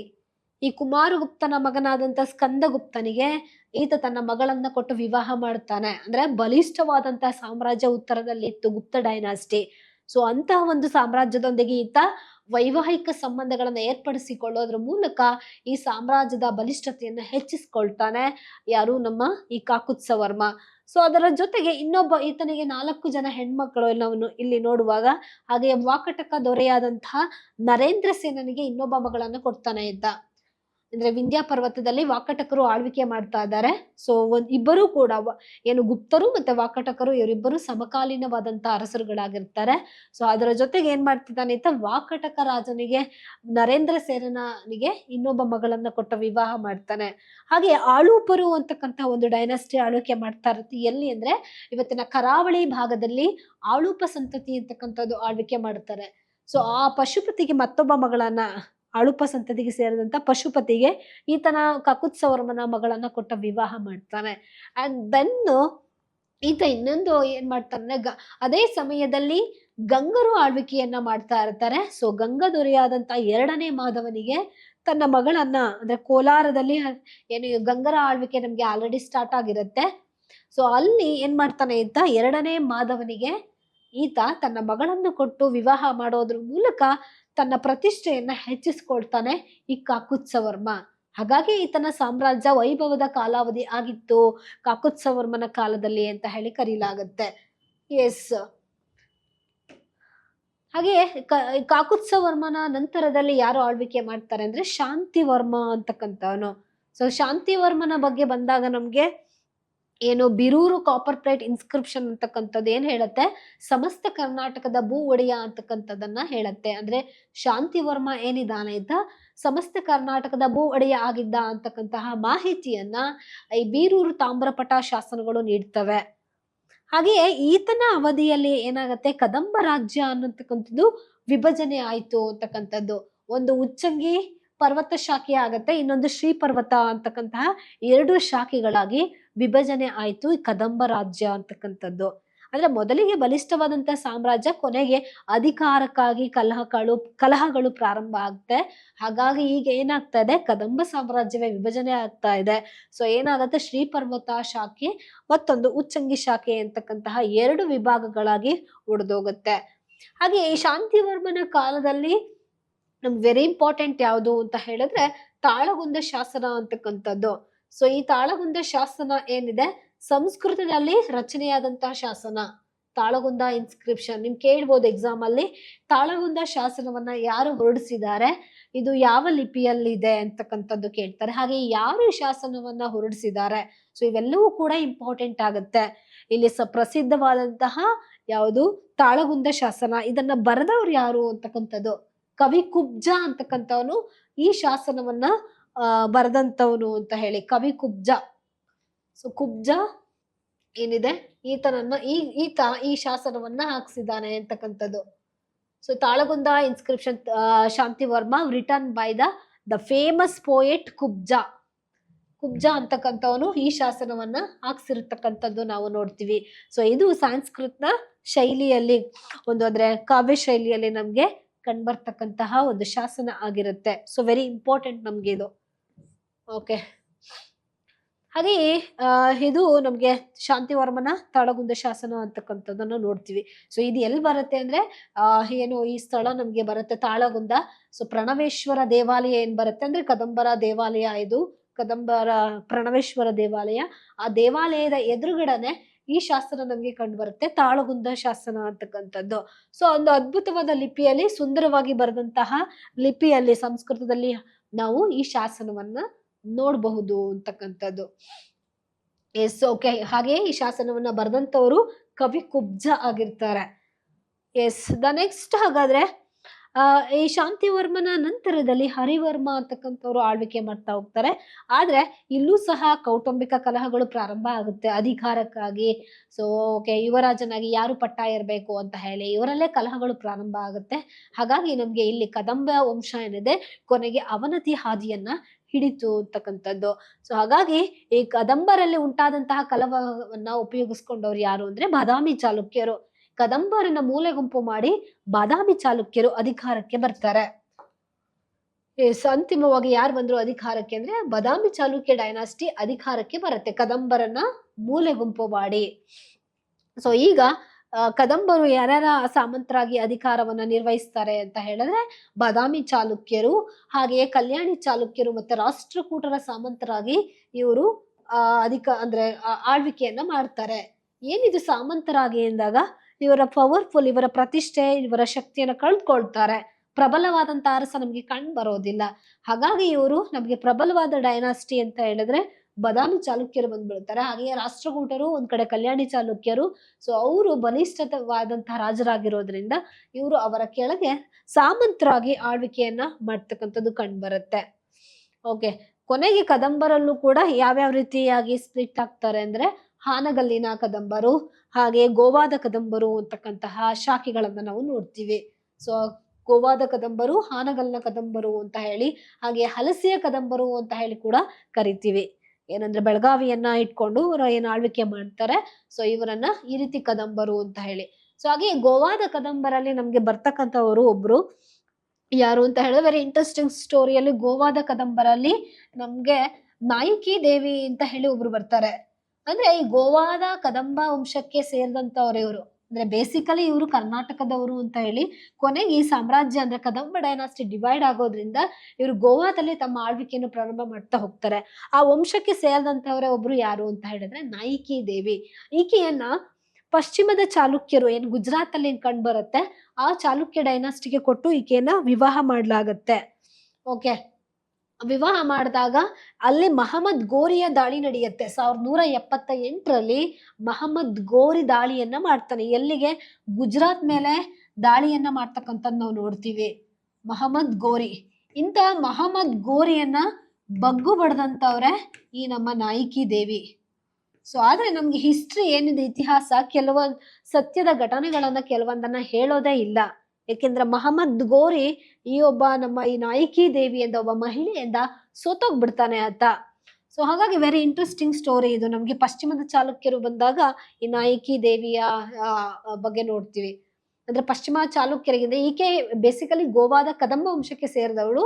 ಆದ್ರೆ ಈಕೆನ ವಿವಾಹದ ನಂತರದಲ್ಲಿ ಈಕೆನ ಅಜಯಪಾಲ ಅಂತಕ್ಕಂಥವರಿಗೆ ವಿವಾಹ ಮಾಡಿ ಕೊಡ್ಲಾಗತ್ತೆ. ಅಂದ್ರೆ ಗುಜರಾತ್ನ ಪಶ್ಚಿಮ ಚಾಲುಕ್ಯರಿಗೆ ವೆಸ್ಟರ್ನ್ ಚಾಲುಕ್ಯಾಸ್ ಅಂತ ಏನ್ ಕರಿತೀವಿ. ಸೊ ತದನಂತರದಲ್ಲಿ ಆಕೆ ಮಹಮ್ಮದ್ ಗೋರಿಯನ್ನೇ ಬಗ್ಗು ಬಡಿತಾಳೆ ಆತ ದಾಳಿ ಮಾಡಿದಾಗ ಅಂತಕ್ಕಂಥದ್ದು. ಸೊ ಈಕೆ ಕೂಡ ನಮ್ಮ ಕನ್ನಡ ನಾಡಿನ ಒಬ್ಬ ಹೆಣ್ಮಗಳು ಅಂತಕ್ಕಂಥ ಹೇಳ್ಕೊಳ್ಳೋದಕ್ಕೆ ಹೆಮ್ಮೆಯ ಪ್ರಸಂಗ ಅಂತಕ್ಕಂಥದ್ದು ನೋಡ್ತೀವಿ. Yes, the next one. ಹಾಗಾದ್ರೆ ಇಲ್ಲಿಗೆ ನಮ್ಮ ಕದಂಬರ ವಂಶ ಏನಿದೆ ಅವನತಿಯನ್ನ ಹಾದಿಯನ್ನ ಹಿಡಿತಾ ಇದೆ. ಕೊನೆಗೆ ಏನಾಗ್ತಿದ್ದಾರೆ ನಮ್ಮ ಕದಂಬರು ಅಂತ ಹೇಳಿದ್ರೆ ಸಾಮಂತರಾಗಿ ಆಳ್ವಿಕೆಯನ್ನ ಮಾಡುವಂಥದ್ದನ್ನ ನಾವು ಗಮನಿಸ್ತೀವಿ. ಎಸ್, ಇದಿಷ್ಟು ಕದಂಬರ ಅವನತಿಯ ನಂತರ ಅಂದ್ರೆ ಕದಂಬರ ಅವನತಿ ಆಗ್ತಾ ಹೋಗುತ್ತೆ. ಈಗ ಅವರ ಆಡಳಿತದ ಬಗ್ಗೆ ನಾವು ತಿಳ್ಕೊಳ್ಬೇಕು. ಸೊ ನಮ್ಗೆ ಪ್ರಿಲಿಮ್ಸ್ ಪರ್ಸ್ಪೆಕ್ಟಿವ್ ಆಗಿ ಏನಾಗುತ್ತೆ, ಕದಂಬರ ಪೊಲಿಟಿಕಲ್ ಹಿಸ್ಟ್ರಿ ನಮ್ಗೆ ಪ್ರಿಲಿಮ್ಸಿಗೆ ಮೇನ್ಸ್ ಯೂಸ್ ಆಗುತ್ತೆ. ಪ್ರಿಲಿಮ್ಸಿಗೆ ಮೇನ್ ಆಗಿ ಪ್ರಿಲಿಮ್ಸಿಗೆ ನಮ್ಗೆ ಇವರ ಆಡಳಿತ ಇರ್ಬೋದು, ಇವರ ರಾಜಕೀಯ ಇತಿಹಾಸ, ಯಾರ್ಯಾರು ಯಾವ್ಯಾವ ರಾಜ ಬಂದ ಅದನ್ನ ತಿಳ್ಕೊಳ್ಬೇಕಾಗತ್ತೆ. ಯಾವ್ಯಾವ ಯುದ್ಧಗಳಾಯ್ತು, ಯಾವ್ಯಾವ ಶಾಸನಗಳನ್ನ ಹೊರಡಿಸಿದ್ದಾರೆ ಅಂತ ಹೇಳಿ. ಆದ್ರೆ ಮೇನ್ಸಿಗೆ GS1 ಅಲ್ಲಿ ಬಂದಾಗ ನಾವು ಮೇನ್ ಆಗಿ ಇವರ ಆರ್ಕಿಟೆಕ್ಚರ್ ಬಗ್ಗೆ ತಿಳ್ಕೊಳ್ತೀವಿ. ಕಲೆ ಮತ್ತು ವಾಸ್ತುಶಿಲ್ಪಕ್ಕೆ ಇವರ ಕೊಡುಗೆಗಳೇನು ಅಂತ ಹೇಳಿ. ಓಕೆ, ಹಾಗಾದ್ರೆ ಇವರ ಆಡಳಿತಕ್ಕೆ ಕೊಟ್ಟಂತಹ ಕೊಡುಗೆಗಳನ್ನು ಬಂದಾಗ ನಮ್ ಕದಂಬರು 4 ಪ್ರಾಂತ್ಯಗಳಾಗಿ ಆಡಳಿತವನ್ನ ಮಾಡ್ತಾ ಹೋಗ್ತಾರೆ. ಅಂದ್ರೆ ಆಡಳಿತವನ್ನ ಮಾಡಿರ್ತಕ್ಕಂಥದ್ದು ಕಂಡು ಬರುತ್ತೆ. ಒಂದು ಶ್ರೀ ಪರ್ವತ ಶಾಖೆಯಲ್ಲಿ ಆಡಳಿತವನ್ನ ಮಾಡ್ತಾರೆ. ಬನವಾಸಿ, ಹಲಸಿ, ಉಚ್ಚಂಗಿಯಲ್ಲಿ ಇವರು 4 ಪ್ರಾಂತ್ಯಗಳಾಗಿ ವಿಭಜನೆ ಆಗಿದ್ದನ್ನ ನೋಡ್ತೀವಿ. ಈ ಪ್ರಾಂತ್ಯಗಳಲ್ಲಿ ಆಡಳಿತವನ್ನ ಮಾಡ್ತಾ ಹೋದ್ರು ಅಂತ ಹೇಳಿ. ಹಾಗೆ ಇವರು ರಾಜ್ಯವನ್ನ ಏನಂತ ಹೇಳಿ ಕರೆದ್ರು ಅಂತ ಹೇಳಿದ್ರೆ ಮಂಡಲ ಅಂತ ಹೇಳಿ ವಿಭಜನೆ ಮಾಡ್ಕೊಂಡಿದ್ರು. ರಾಜ್ಯವನ್ನ ಮಂಡಲ ಅಂತ ಹೇಳಿ ಅಥವಾ ಪ್ರಾಂತ್ಯ ಅಂತ ಹೇಳಿ ಕರೀಲಾಗ್ತಾ ಇತ್ತು. ಹಾಗೆ ಮಂಡಲಗಳನ್ನ ಜಿಲ್ಲೆ ಅಂತ ಹೇಳಿ ಕರಿತಾ ಇದ್ರು. ಓಕೆ, ರಾಜ್ಯವನ್ನ ಮಂಡಲ, ಮಂಡಲವನ್ನ ಜಿಲ್ಲೆ ಅಂತ ಹೇಳಿ ಕರಿತಾ ಇದ್ರು ಅಂತ ಹೇಳಿ. ಮಂಡಲವನ್ನ ವಿಷಯಗಳು ಅಥವಾ ಜಿಲ್ಲೆ ಅಂತ ಹೇಳಿ ಕರಿತಾ ಇದ್ರು. ಹಾಗೆ ಪ್ರಧಾನ ಅನ್ನೋದು ಪ್ರಧಾನ ಮಂತ್ರಿ ಅಂತಕ್ಕಂಥವ್ರು, ಪ್ರಧಾನವಾಗಿ ಪ್ರಧಾನ ಅಂತ ಹೇಳಿ ಅಂದ್ರೆ ಅಧಿಕಾರಿಯನ್ನ ಪ್ರಧಾನ ಮಂತ್ರಿ ಅಂತ ಹೇಳಿ. ಹಾಗೆ ಮನೆ ಹೊರ್ಗಡೆ ಅಂತಕ್ಕಂಥ ಏನ್ ಕೆಲಸ ಮಾಡ್ತಾರೆ ಇವರನ್ನ ಪರಿಚಾರಕ ಅಂತ ಹೇಳಿ ಕರೀಲಾಗ್ತಾ ಇತ್ತು. ಪರಿಚಾರಕ ಅಂತ ಹೇಳಿ ಪದವನ್ನ ಯೂಸ್ ಮಾಡ್ಲಾಗಿತ್ತು ಅಂತ ಹೇಳಿ. ಸಭಾ ಕಾರ್ಯ ಸಚಿವನಿಗೆ ಕಾರ್ಯದರ್ಶಿ ಅಂತ ಹೇಳಿ ಕರೀಲಾಗ್ತಾ ಇತ್ತು ಅಂತ ಹೇಳಿ ನೋಡ್ತೀವಿ. ಎಸ್, ಇದರ ಜೊತೆಗೆ ಚೀಫ್ ಸೆಕ್ರೆಟರಿ ಏನಿದ್ದಾರೆ ಇವರನ್ನ ಸರ್ವ ಕಾರ್ಯಕರ್ತ ಅಂತ ಹೇಳಿ ಕರಿತಾ ಇದ್ರು. ಮೇನ್ ಮುಖ್ಯಸ್ಥ ಇರ್ತಾನಲ್ವಾ, ಸೊ ಈತನನ್ನ ಏನ್ ಸರ್ವ ಕಾರ್ಯಕರ್ತ ಅಂತಕ್ಕಂಥ. ಚೀಫ್ ಜಸ್ಟಿಸ್ಗೆ ಧರ್ಮಾಧ್ಯಕ್ಷ ಅಂತ ಹೇಳಿ, ಚೀಫ್ ಜಸ್ಟಿಸ್ ಮುಖ್ಯ ನ್ಯಾಯಾಧೀಶ ಧರ್ಮಾಧ್ಯಕ್ಷ ಅಂತ ಹೇಳಿ ಕರಿತಾ ಇದ್ರು ಅಂತ ಹೇಳಿ. ಸೊ ಇದರ ಅಧಿಕಾರಿಗಳು ಭೋಜಕ ಅಂಡ್ ಆಯುಕ್ತ ಅಂತ ಹೇಳಿ ಅಧಿಕಾರಿಗಳಿದ್ರು. ಇವರು ಭೋಜಕ ಮತ್ತೆ ಆಯುಕ್ತ ಇವರು ನಮ್ಗೆ ಮೌರ್ಯರಲ್ಲೇ ಈ ಹೆಸರುಗಳು ಬರುತ್ತೆ. ರಾಜುಕ, ಆಯುಕ್ತಾಸ್ ಅಂತ ಹೇಳಿ ನೋಡ್ತೀವಲ್ವಾ. ಸೊ ಹಂಗೆ ಈ ಪದಗಳನ್ನ ಇಲ್ಲೂ ಸಹ ನಾವು ಗಮನಿಸ್ಬೋದು. ಹಾಗೆಯೇ ಈ ಕದಂಬರು ಕೆಲವು ತೆರಿಗೆಗಳನ್ನ ಸಂಗ್ರಹಿಸ್ತಾ ಇದ್ರು. ಹಾಗಾದ್ರೆ ಯಾವ ಯಾವ ತೆರಿಗೆಗಳನ್ನ ಇವರು ಸಂಗ್ರಹಿಸಿದ್ದಾರೆ ಅಂತ ಹೇಳಿದ್ರೆ, ಪೆರ್ಜುಂಕ ಅಂತಹ ಹೊರೆಗಳ ಮೇಲಿನ ತೆರಿಗೆ, ಲೋಡ್ ಮೇಲೆ ಕೆಲವೊಂದು ತೆರಿಗೆಗಳನ್ನ ವಿಧಿಸ್ತಾ ಇದ್ರು. ಪೆರ್ಜುಂಕ ಅಂತ ಹೇಳಿದ್ರೆ ಹೊರೆಗಳ ಮೇಲಿನ ತೆರಿಗೆ ಅಂತ ಹೇಳಿ ಕರೀತಾರೆ. ಸೊ ಹೊರೆಗಳ ತೆರಿಗೆ ಅಂತ ಹೇಳಿ, ಓಕೆ, ಪೆರ್ಜುಂಕ ಅಂತಹ ಒಂದು ತೆರಿಗೆಯನ್ನ ಕಟ್ಟಬೇಕಾಗಿತ್ತು. ಜೊತೆಗೆ ಬೀಳ್ಕೊಡೆ ಅಂದ್ರೆ ಸೇಲ್ಸ್ ಟ್ಯಾಕ್ಸ್ ಅಂದ್ರೆ ವ್ಯಾಪಾರ ತೆರಿಗೆಯನ್ನ ಕೊಡ್ಬೇಕಾಗಿತ್ತು, ಬೀಳ್ಕೊಡ ಅಂತಕ್ಕಂಥದ್ದು. ಹಾಗೆ ಕಿರುಕುಳ ಅಂತ ಹೇಳಿದ್ರೆ ಭೂ ತೆರಿಗೆಯನ್ನ ಏನಂತ ಹೇಳಿ ಕರಿತಾ ಇದ್ರು ಅಂದ್ರೆ ಕಿರುಕುಳ ಅಂತ ಹೇಳಿ, ಲ್ಯಾಂಡ್ ಟ್ಯಾಕ್ಸ್ ಅನ್ನ. ಈ ಹೆಸರುಗಳು ಇಂಪಾರ್ಟೆಂಟ್ ಆಗ್ತವೆ ನಮ್ಗೆ. ಸೊ ಓಕೆ, ಕಿರುಕುಳ ಅಂತ ಹೇಳಿದ್ರೆ ಭೂ ತೆರಿಗೆ ಅಂತಕ್ಕಂಥದ್ದು ಅಥವಾ ಲ್ಯಾಂಡ್ ಟ್ಯಾಕ್ಸ್ ಅಂತ ಏನೇನು ಕರಿತೀವಿ. ಹಾಗೆಯೇ ವೀಳ್ಯದೆಲೆಯ ಮೇಲೂ ಕೂಡ ತೆರಿಗೆಯನ್ನ ಕಟ್ಟಬೇಕಾಗಿತ್ತು, ಪಣ್ಣಯ್ಯ ಅಂತ ಹೇಳಿ ಕರೀತಾರೆ. ಸೊ ನಮ್ಗೆ ಈ ಕಡೆ ಮಲೆನಾಡು ಭಾಗದಲ್ಲಿ ವೀಳ್ಯದೆಲೆಯನ್ನ ಹೆಚ್ಚಾಗಿ ಬೆಳೆಯೋದ್ರಿಂದ ಇದನ್ನ ವೀಳ್ಯದೆಲೆ ಮೇಲೆ ಕೂಡ ತೆರಿಗೆಯನ್ನ ಕಟ್ತಾ ಇದ್ದಂಥದ್ದು ನೋಡ್ತೀವಿ. ಸೊ ಅದರ ಜೊತೆಗೆ ಇವರ ಧರ್ಮ ಹೇಗಿತ್ತು ಅಂತ ಹೇಳಿ, ನಮ್ಗೆ ಕದಂಬರು ಬಂದಾಗ ಒಂದು ವೈದಿಕ ಬ್ರಾಹ್ಮಣರು, ಇವರು ಒಂದು ಬೇಸಿಕಲಿ ಬ್ರಾಹ್ಮಣರು, ಜೊತೆಗೆ ಜೈನ ಧರ್ಮಕ್ಕೂ ಕೂಡ ಇವರು ಪ್ರೋತ್ಸಾಹವನ್ನ ನೀಡ್ತಾರೆ ಕದಂಬರು. ಕದಂಬರು ವೈದಿಕ ಮತ್ತು ಜೈನ ಧರ್ಮೀಯರಾಗಿದ್ರು ಅಂತಕ್ಕಂಥದ್ದು. ಅದರ ಜೊತೆಗೆ ಇವರು ಏನು ಅಂತ ಹೇಳಿದ್ರೆ ಬ್ರಾಹ್ಮಣರು ಬೇಸಿಕಲಿ ಇವರು, ಹಾಗೆ ಜೈನ ಧರ್ಮಕ್ಕೂ ಸಹ ಪ್ರೋತ್ಸಾಹವನ್ನ ಕೊಟ್ರು ಅಂತಕ್ಕಂಥದ್ದು. ಶೈವ ಧರ್ಮವನ್ನ ಇವರು ಪಾಲನೆ ಮಾಡಿದ್ದು ನಾವು ನೋಡ್ತೀವಿ. ಹಾಗೆ ಈತ ಈ ಮಯೂರ ಶರ್ಮ ಅಂತಕ್ಕಂಥವನು ಬ್ರಾಹ್ಮಣನಾದಂಥವನು, ಆದ್ರೆ ಕೊನೆಗೆ ಏನಾಗ್ತಾನೆ, ಮಯೂರ ವರ್ಮನಾಗ್ತಾನೆ ಅಂತ ಹೇಳಿ ನೋಡ್ತೀವಿ. ಅಂದ್ರೆ ಬ್ರಾಹ್ಮಣ ವೃತ್ತಿಯನ್ನ ಬಿಟ್ಟು ಕ್ಷಾತ್ರಿಯ ಧರ್ಮವನ್ನ ಸ್ವೀಕರಿಸಿದಂಥದ್ದು ನಮ್ಗೆ ಕಂಡು ಬರುತ್ತೆ. ಸೊ ಇದು ಮಯೂರ ಶರ್ಮನ ಹೆಸರು ಬದಲಾವಣೆ ಆಗತ್ತೆ. ಶರ್ಮ ಹೋಗಿ ವರ್ಮ ಆಗ್ತಾ ಹೋಗ್ತಾನೆ. ಕೊನೆಗೆ ಬರ್ತಕ್ಕಂಥ ಅರಸರೆಲ್ಲರೂ ಕೂಡ ಈಗ ಭಗೀರಥ ವರ್ಮ, ಕಂಗವರ್ಮ, ಹರಿವರ್ಮ, ವರ್ಮ ಎಂಬತಕ್ಕಂಥ ಉಪನಾಮವನ್ನೇ ಬಳಸ್ತಾ ಹೋಗ್ತಕ್ಕಂಥದ್ದು ನಮ್ಗೆ ಕಂಡು ಬರುತ್ತೆ. ಸೊ ಓಕೆ, ದ ನೆಕ್ಸ್ಟ್, ಹಾಗಾದ್ರೆ ಇವರು ಹೆಚ್ಚಾಗಿ ಇವರ ಅಂದ್ರೆ ಆರಾಧ್ಯ ದೈವ ಯಾವುದಾಗಿತ್ತು, ಇವರ ಮನೆ ದೇವರು ಅಂದ್ರೆ ಮಧುಕೇಶ್ವರ ಅಂತಕ್ಕಂಥವ್ರು. ಇವ್ರು ಯಾವುದೇ ಯುದ್ಧಕ್ಕೆ ಹೋದ್ರು ಕದಂಬರು ಏನ್ ಮಾಡ್ತಾ ಇದ್ರು, ಈ ದೇವಾಲಯಕ್ಕೆ ವಿಸಿಟ್ ಮಾಡಿ ಪ್ರಾರ್ಥನೆಯನ್ನ ಸಲ್ಲಿಸಿ ಹೋಗ್ತಾ ಇದ್ರು ಅಂತ ಹೇಳಿ. ಬನವಾಸಿಯ ಮಧುಕೇಶ್ವರ ಇವರ ಆರಾಧ್ಯ ದೈವ ಆಗಿದ್ದ ಅಂತಕ್ಕಂಥದ್ದು ನೋಡ್ತೀವಿ. ಯೂಶಲಿ ಇಲ್ಲಿ ನಮ್ಗೆ ಕದಂಬರಲ್ಲಿ ಅಗ್ರಹಾರಗಳು, ದೇವಾಲಯಗಳು ಏನಿದಾವೆ ಎಜುಕೇಶನ್ ಸೆಂಟರ್ ಆಗಿದ್ವು, ಶಿಕ್ಷಣ ಕೇಂದ್ರಗಳಾಗಿದ್ವು ಅಂತಕ್ಕಂಥದ್ದು ನೋಡ್ತೀವಿ. ಎಸ್, ಹಾಗೆ ಪ್ರಣವೇಶ್ವರ ದೇವಾಲಯ ಏನಿದೆ ಅಲ್ಲಿ ವೇದಾಧ್ಯಗಳನ್ನ ಕಳಿಸ್ಕೊಡ್ತಾ ಇದ್ರು ಅಂತ ಹೇಳಿ. ಇವತ್ತಿನ ಪ್ರಣವೇಶ್ವರ ದೇವಾಲಯದಲ್ಲಿ ಹಿಂದೆ ಮಯೂರ ಶರ್ಮನ ಕಾಲದಲ್ಲಿ ಏನಾಗ್ತಾ ಇತ್ತು, ನ್ಯಾಯ, ವೇದಾಂತಗಳನ್ನ ಕಲಿಸಿಕೊಡ್ಲಾಗ್ತಾ ಇತ್ತು ಅಂತ ಹೇಳಿ ನಾವು ನೋಡ್ತೀವಿ. ಎಸ್, ದ ನೆಕ್ಸ್ಟ್, ಹಾಗಾದ್ರೆ ವೆರಿ ಇಂಪಾರ್ಟೆಂಟ್ ನಮಗೆ ಕದಂಬರ ಆರ್ಕಿಟೆಕ್ಚರ್, ಕದಂಬರ ವಾಸ್ತುಶಿಲ್ಪ ಅಂತಕ್ಕಂಥದ್ದು. ಎಸ್, ಇವರು ಏನೇನ್ ಕೊಡುಗೆಗಳನ್ನ ಕದಂಬರ ವಾಸ್ತುಶಿಲ್ಪಕ್ಕೆ ಕೊಟ್ಟಿದ್ದಾರೆ ಅಂತಕ್ಕಂಥದ್ದು. ಸುಮಾರು ನಾವು ಇವರ ವಾಸ್ತುಶಿಲ್ಪವನ್ನ ಎಲ್ಲೆಲ್ಲಿ ನೋಡ್ಬೋದು ಅಂತ ಹೇಳಿದ್ರೆ, ಒಂದು ಬನವಾಸಿ, ಹಲಸಿಯಲ್ಲಿ ನೋಡ್ತೀವಿ, ಅಂಡ್ ದೆನ್ ಹಾಸನದಲ್ಲಿ ನೋಡ್ತೀವಿ, ಹಾವೇರಿಯಲ್ಲಿ ನೋಡ್ತೀವಿ, ಚಿಕ್ಕಮಗಳೂರಲ್ಲಿ ಇವರ ಕಲಾ ಶೈಲಿಯನ್ನ, ಅದರಲ್ಲೂ ಕದಂಬ ಶಿಖರವನ್ನ, ಹಂಪಿ ಪಟ್ಟದಕಲ್ಲಲ್ಲೂ ಕೂಡ ನಾವು ಇವರ ಕದಂಬ ಶಿಖರಗಳನ್ನ ನಾವು ಗಮನಿಸ್ತೀವಿ. ಹಾಗಾದ್ರೆ ಇವರ ದೇವಾಲಯಗಳ ವೈಶಿಷ್ಟ್ಯತೆ ಏನು ಅಂತಕ್ಕಂಥದ್ದು ಅಂದ್ರೆ, ಕರ್ನಾಟಕದಲ್ಲಿ ತಮ್ಮ ವಾಸ್ತುಶಿಲ್ಪಕ್ಕೆ ಅಡಿಗಲ್ಲನ್ನ ಹಾಕಿದವರು ಅಂತ ಹೇಳಿದ್ರೆ ಈ ನಮ್ಮ ಕದಂಬರು ಅಂತಕ್ಕಂಥವ್ರು. ಇದಕ್ಕೂ ಹಿಂದೆ ಶಾತವಾಹನರಿದ್ದಾರೆ, ಶಾತವಾಹನರಿಂದ ಇವರು ಫಾಲೋ ಮಾಡಿದ್ರು ಕೂಡ ನಮ್ಮ ಕರ್ನಾಟಕದಲ್ಲಿ ವಾಸ್ತುಶಿಲ್ಪಕ್ಕೆ ಅಡಿಗಲ್ಲ ಹಾಕ್ದಂಥವ್ರು ಅಂತ ಹೇಳಿದ್ರೆ ಈ ನಮ್ಮ ಕದಂಬರಾಗಿರ್ತಾರೆ. ಸೊ ಇವರು ಕೂಡ ಹಲವು ದೇವಾಲಯಗಳನ್ನ ನಿರ್ಮಿಸ್ತಾರೆ, ಬಸದಿಗಳನ್ನ ನಿರ್ಮಿಸ್ತಾರೆ, ಗುಹಾಲಯಗಳನ್ನ ನಿರ್ಮಿಸಿದಂಥದ್ದು ನಮಗೆ ಕಂಡು ಬರುತ್ತೆ. ಸೊ ಇವರ ಶೈಲಿಯನ್ನ ನಾವು ಕದಂಬ ಶೈಲಿ ಅಂತ ಹೇಳಿ ಕರಿತೀವಿ. ಇವರ ವಾಸ್ತುಶಿಲ್ಪವನ್ನ ಏನಂತ ಹೇಳಿ ಕರಿತೀವಿ ಅಂತ ಹೇಳಿದ್ರೆ, ಇವರ ವಿಶಿಷ್ಟ ಶೈಲಿಯನ್ನ ಕದಂಬ ಶೈಲಿ ಅಂತಾನೆ ಹೇಳಿ ಕಂಡು ಬರುತ್ತೆ. ಬಾದಾಮಿ, ಐಹೊಳೆ, ಪಟ್ಟದಕಲ್ಲು, ಹಂಪಿ, ಮಹಾಕೂಟ, ಸೊ ಇಲ್ಲೆಲ್ಲ ನಾವು ಕದಂಬರ ಶೈಲಿಯ ದೇವಾಲಯಗಳು ನಮ್ಗೆ ಕಂಡು ಬರ್ತಕ್ಕಂಥದ್ದು. ಎಸ್, ಹಾಗಾದ್ರೆ ಕದಂಬ ಶೈಲಿಯ ದೇವಾಲಯಗಳು ಯಾವ್ಯಾವ್ದ್ರ ಜೊತೆಗೆ ಸಾಮ್ಯತೆಯನ್ನು ಮುಂದೆ ಹೋಗ್ತವೆ ಅಂತ ಹೇಳಿದ್ರೆ, ಕಲ್ಯಾಣಿ ಚಾಲುಕ್ಯ ಅಂದ್ರೆ ಬಾದಾಮಿ ಚಾಲುಕ್ಯರು ಮತ್ತೆ ಪಲ್ಲವ ಶೈಲಿಗಳೊಂದಿಗೆ ನೆಕ್ಸ್ಟ್ ಕೆಲವು ಸಾಮ್ಯತೆಗಳನ್ನ ಹೊಂದಿರ್ತಕ್ಕಂಥದ್ದು ನಾವು ಇಲ್ಲಿ ಗಮನಿಸ್ತೀವಿ. ಸೊ ಇದರಲ್ಲಿ ಮೇನ್ ಇಂಪಾರ್ಟೆಂಟ್ ಯಾವುದು ಅಂತ ಹೇಳಿದ್ರೆ, ಕದಂಬರಲ್ಲಿ ಲಕ್ಷಣ ಅಂದ್ರೆ ಕದಂಬ ಶಿಖರ ಅಂತಕ್ಕಂಥದ್ದು. ಸೊ ಕದಂಬ ಶಿಖರ ಏನಿದೆ, ಸೊ ಇಲ್ಲಿ ನಮ್ಗೆ ಬರ್ತಕ್ಕಂತಹ ಮೈನ್ ಫ್ಯೂಚರ್ ಅಂದ್ರೆ ಮೈನ್ ಲಕ್ಷಣ ಆಗಿರುತ್ತೆ. ಸೊ ಏನಿದು ಕದಂಬ ಶಿಖರ ಹೇಗಿದೆ ಅಂತ ಹೇಳಿ ನೋಡೋಣ. ಎಸ್, ಕದಂಬ ಶಿಖರ ಅಂತ ಹೇಳಿದ್ರೆ ನಮ್ಗೆ ಸಾಮಾನ್ಯವಾಗಿ ಕದಂಬರ ದೇವಾಲಯಗಳು ನೀವಿಲ್ಲಿ ಗಮನಿಸುವ ಹಾಗೆ ಚೌಕಾಕಾರದ ದೇವಾಲಯಗಳಾಗಿರ್ತವೆ. ಒಂದ್ ರೀತಿ ಸ್ಕ್ವಯರ್ ಪ್ಲಾನ್ ಅಲ್ಲಿ ನೀವು ಗುರುತಿಸಬಹುದು. ಓಕೆ, ಸ್ಕ್ವಯರ್ ಪ್ಲಾನ್ ಅಲ್ಲಿ ದೇವಾಲಯಗಳಿದೆ. ಸ್ಕ್ವಯರ್ ಪ್ಲಾನ್ ಅಲ್ಲಿ ಇರ್ತಕ್ಕಂಥದ್ದು ಸರಳವಾಗಿ ಕಟ್ಟಲ್ಪಟ್ಟಂತಹ ದೇವಾಲಯಗಳನ್ನ ಸಿಂಪಲ್ ಪ್ಲಾನ್ ಇರ್ತಕ್ಕಂಥದ್ದು ನೋಡ್ತೀವಿ. ಮೆಟ್ಟಿಲುಗಳ ಆಕಾರದಲ್ಲಿ ಇವರು ದೇವಾಲಯವನ್ನ ಕಟ್ತಾ ಹೋಗಿದ್ದಾರೆ. ಸಿಂಪಲ್ ಆಗಿ ಸರಳವಾಗಿ, ಯಾವುದೇ ರೀತಿಯ ಹೆಚ್ಚಿನ ಅಲಂಕಾರ ನಮಗೆ ಕಂಡು ಬರೋದಿಲ್ಲ. ಇವೆಲ್ಲ ಸ್ಟಾರ್ಟಿಂಗ್ ದೇವಾಲಯಗಳ ಅಂದ್ರೆ ಇನಿಷಿಯಲ್ ಸ್ಟೇಜ್ ಅಲ್ಲಿ ಆಗಿರೋದ್ರಿಂದ ನಾವು ಹೆಚ್ಚು ಎಕ್ಸ್ಪೆಕ್ಟೇಷನ್ ಮಾಡೋದಕ್ಕೂ ಆಗೋದಿಲ್ಲ ಇಲ್ಲಿ. ಸೊ ಹಾಗಾಗಿ ಇಲ್ಲಿ ನಮ್ಗೆ ಏನಾಗ್ತಾ ಇದೆ, ಒಂದ್ ರೀತಿ ಮೆಟ್ಟಿಲಿನ ಆಕಾರದ ರಚನೆಯನ್ನ ನೋಡ್ತೀವಿ. ಮೇಲ್ಗಡೆ ಹೋಗ್ತಾ ಹೋಗ್ತಾ ಏನಾಗಿದೆ, ಶಿಖರವನ್ನ ನಾವು ಗಮನಿಸ್ತೀವಿ. ಒಂದ್ ರೀತಿ ಸ್ತೂಪದ ಆಕಾರದಲ್ಲಿ ನಮ್ಗೆ ಎಲ್ಲಿ ಕಂಡು ಬರುತ್ತೆ. ಇದರ ನಂತರದಲ್ಲಿ ಮೇಲಿನ ಪ್ಲೇಸ್ ಏನಿದೆ, ಶಿಖರವನ್ನ ನಾವು ಗಮನಿಸ್ತೀವಿ. ಈ ಶೈಲಿಯನ್ನೇ ನಾವು ಏನ್ ಹೇಳ್ತೀವಿ, ಇದಿಷ್ಟನ್ನ ಕದಂಬ ಶಿಖರ ಅಂತ ಹೇಳಿ ಕರಿತೀವಿ. ಇದೇ ಕದಂಬರ ವಾಸ್ತುಶಿಲ್ಪಿಯ ಒಂದು ವಿಶಿಷ್ಟ ಲಕ್ಷಣ ಅಂತಕ್ಕಂಥದ್ದು. ಸರಳವಾಗಿ ಇರ್ತಕ್ಕಂಥ ರೇಖಾಕೃತಿಯ ಅಂದ್ರೆ ಸರಳವಾಗಿ ಇರ್ತಕ್ಕಂಥ ಒಂದು ರಚನೆ, ಪಿರಾಮಿಡ್ಡಿನ ಆಕಾರದಲ್ಲಿ ಇವರು ರಚನೆ ಮಾಡಿದ್ದಾರೆ ಇವರ ದೇವಾಲಯಗಳನ್ನ.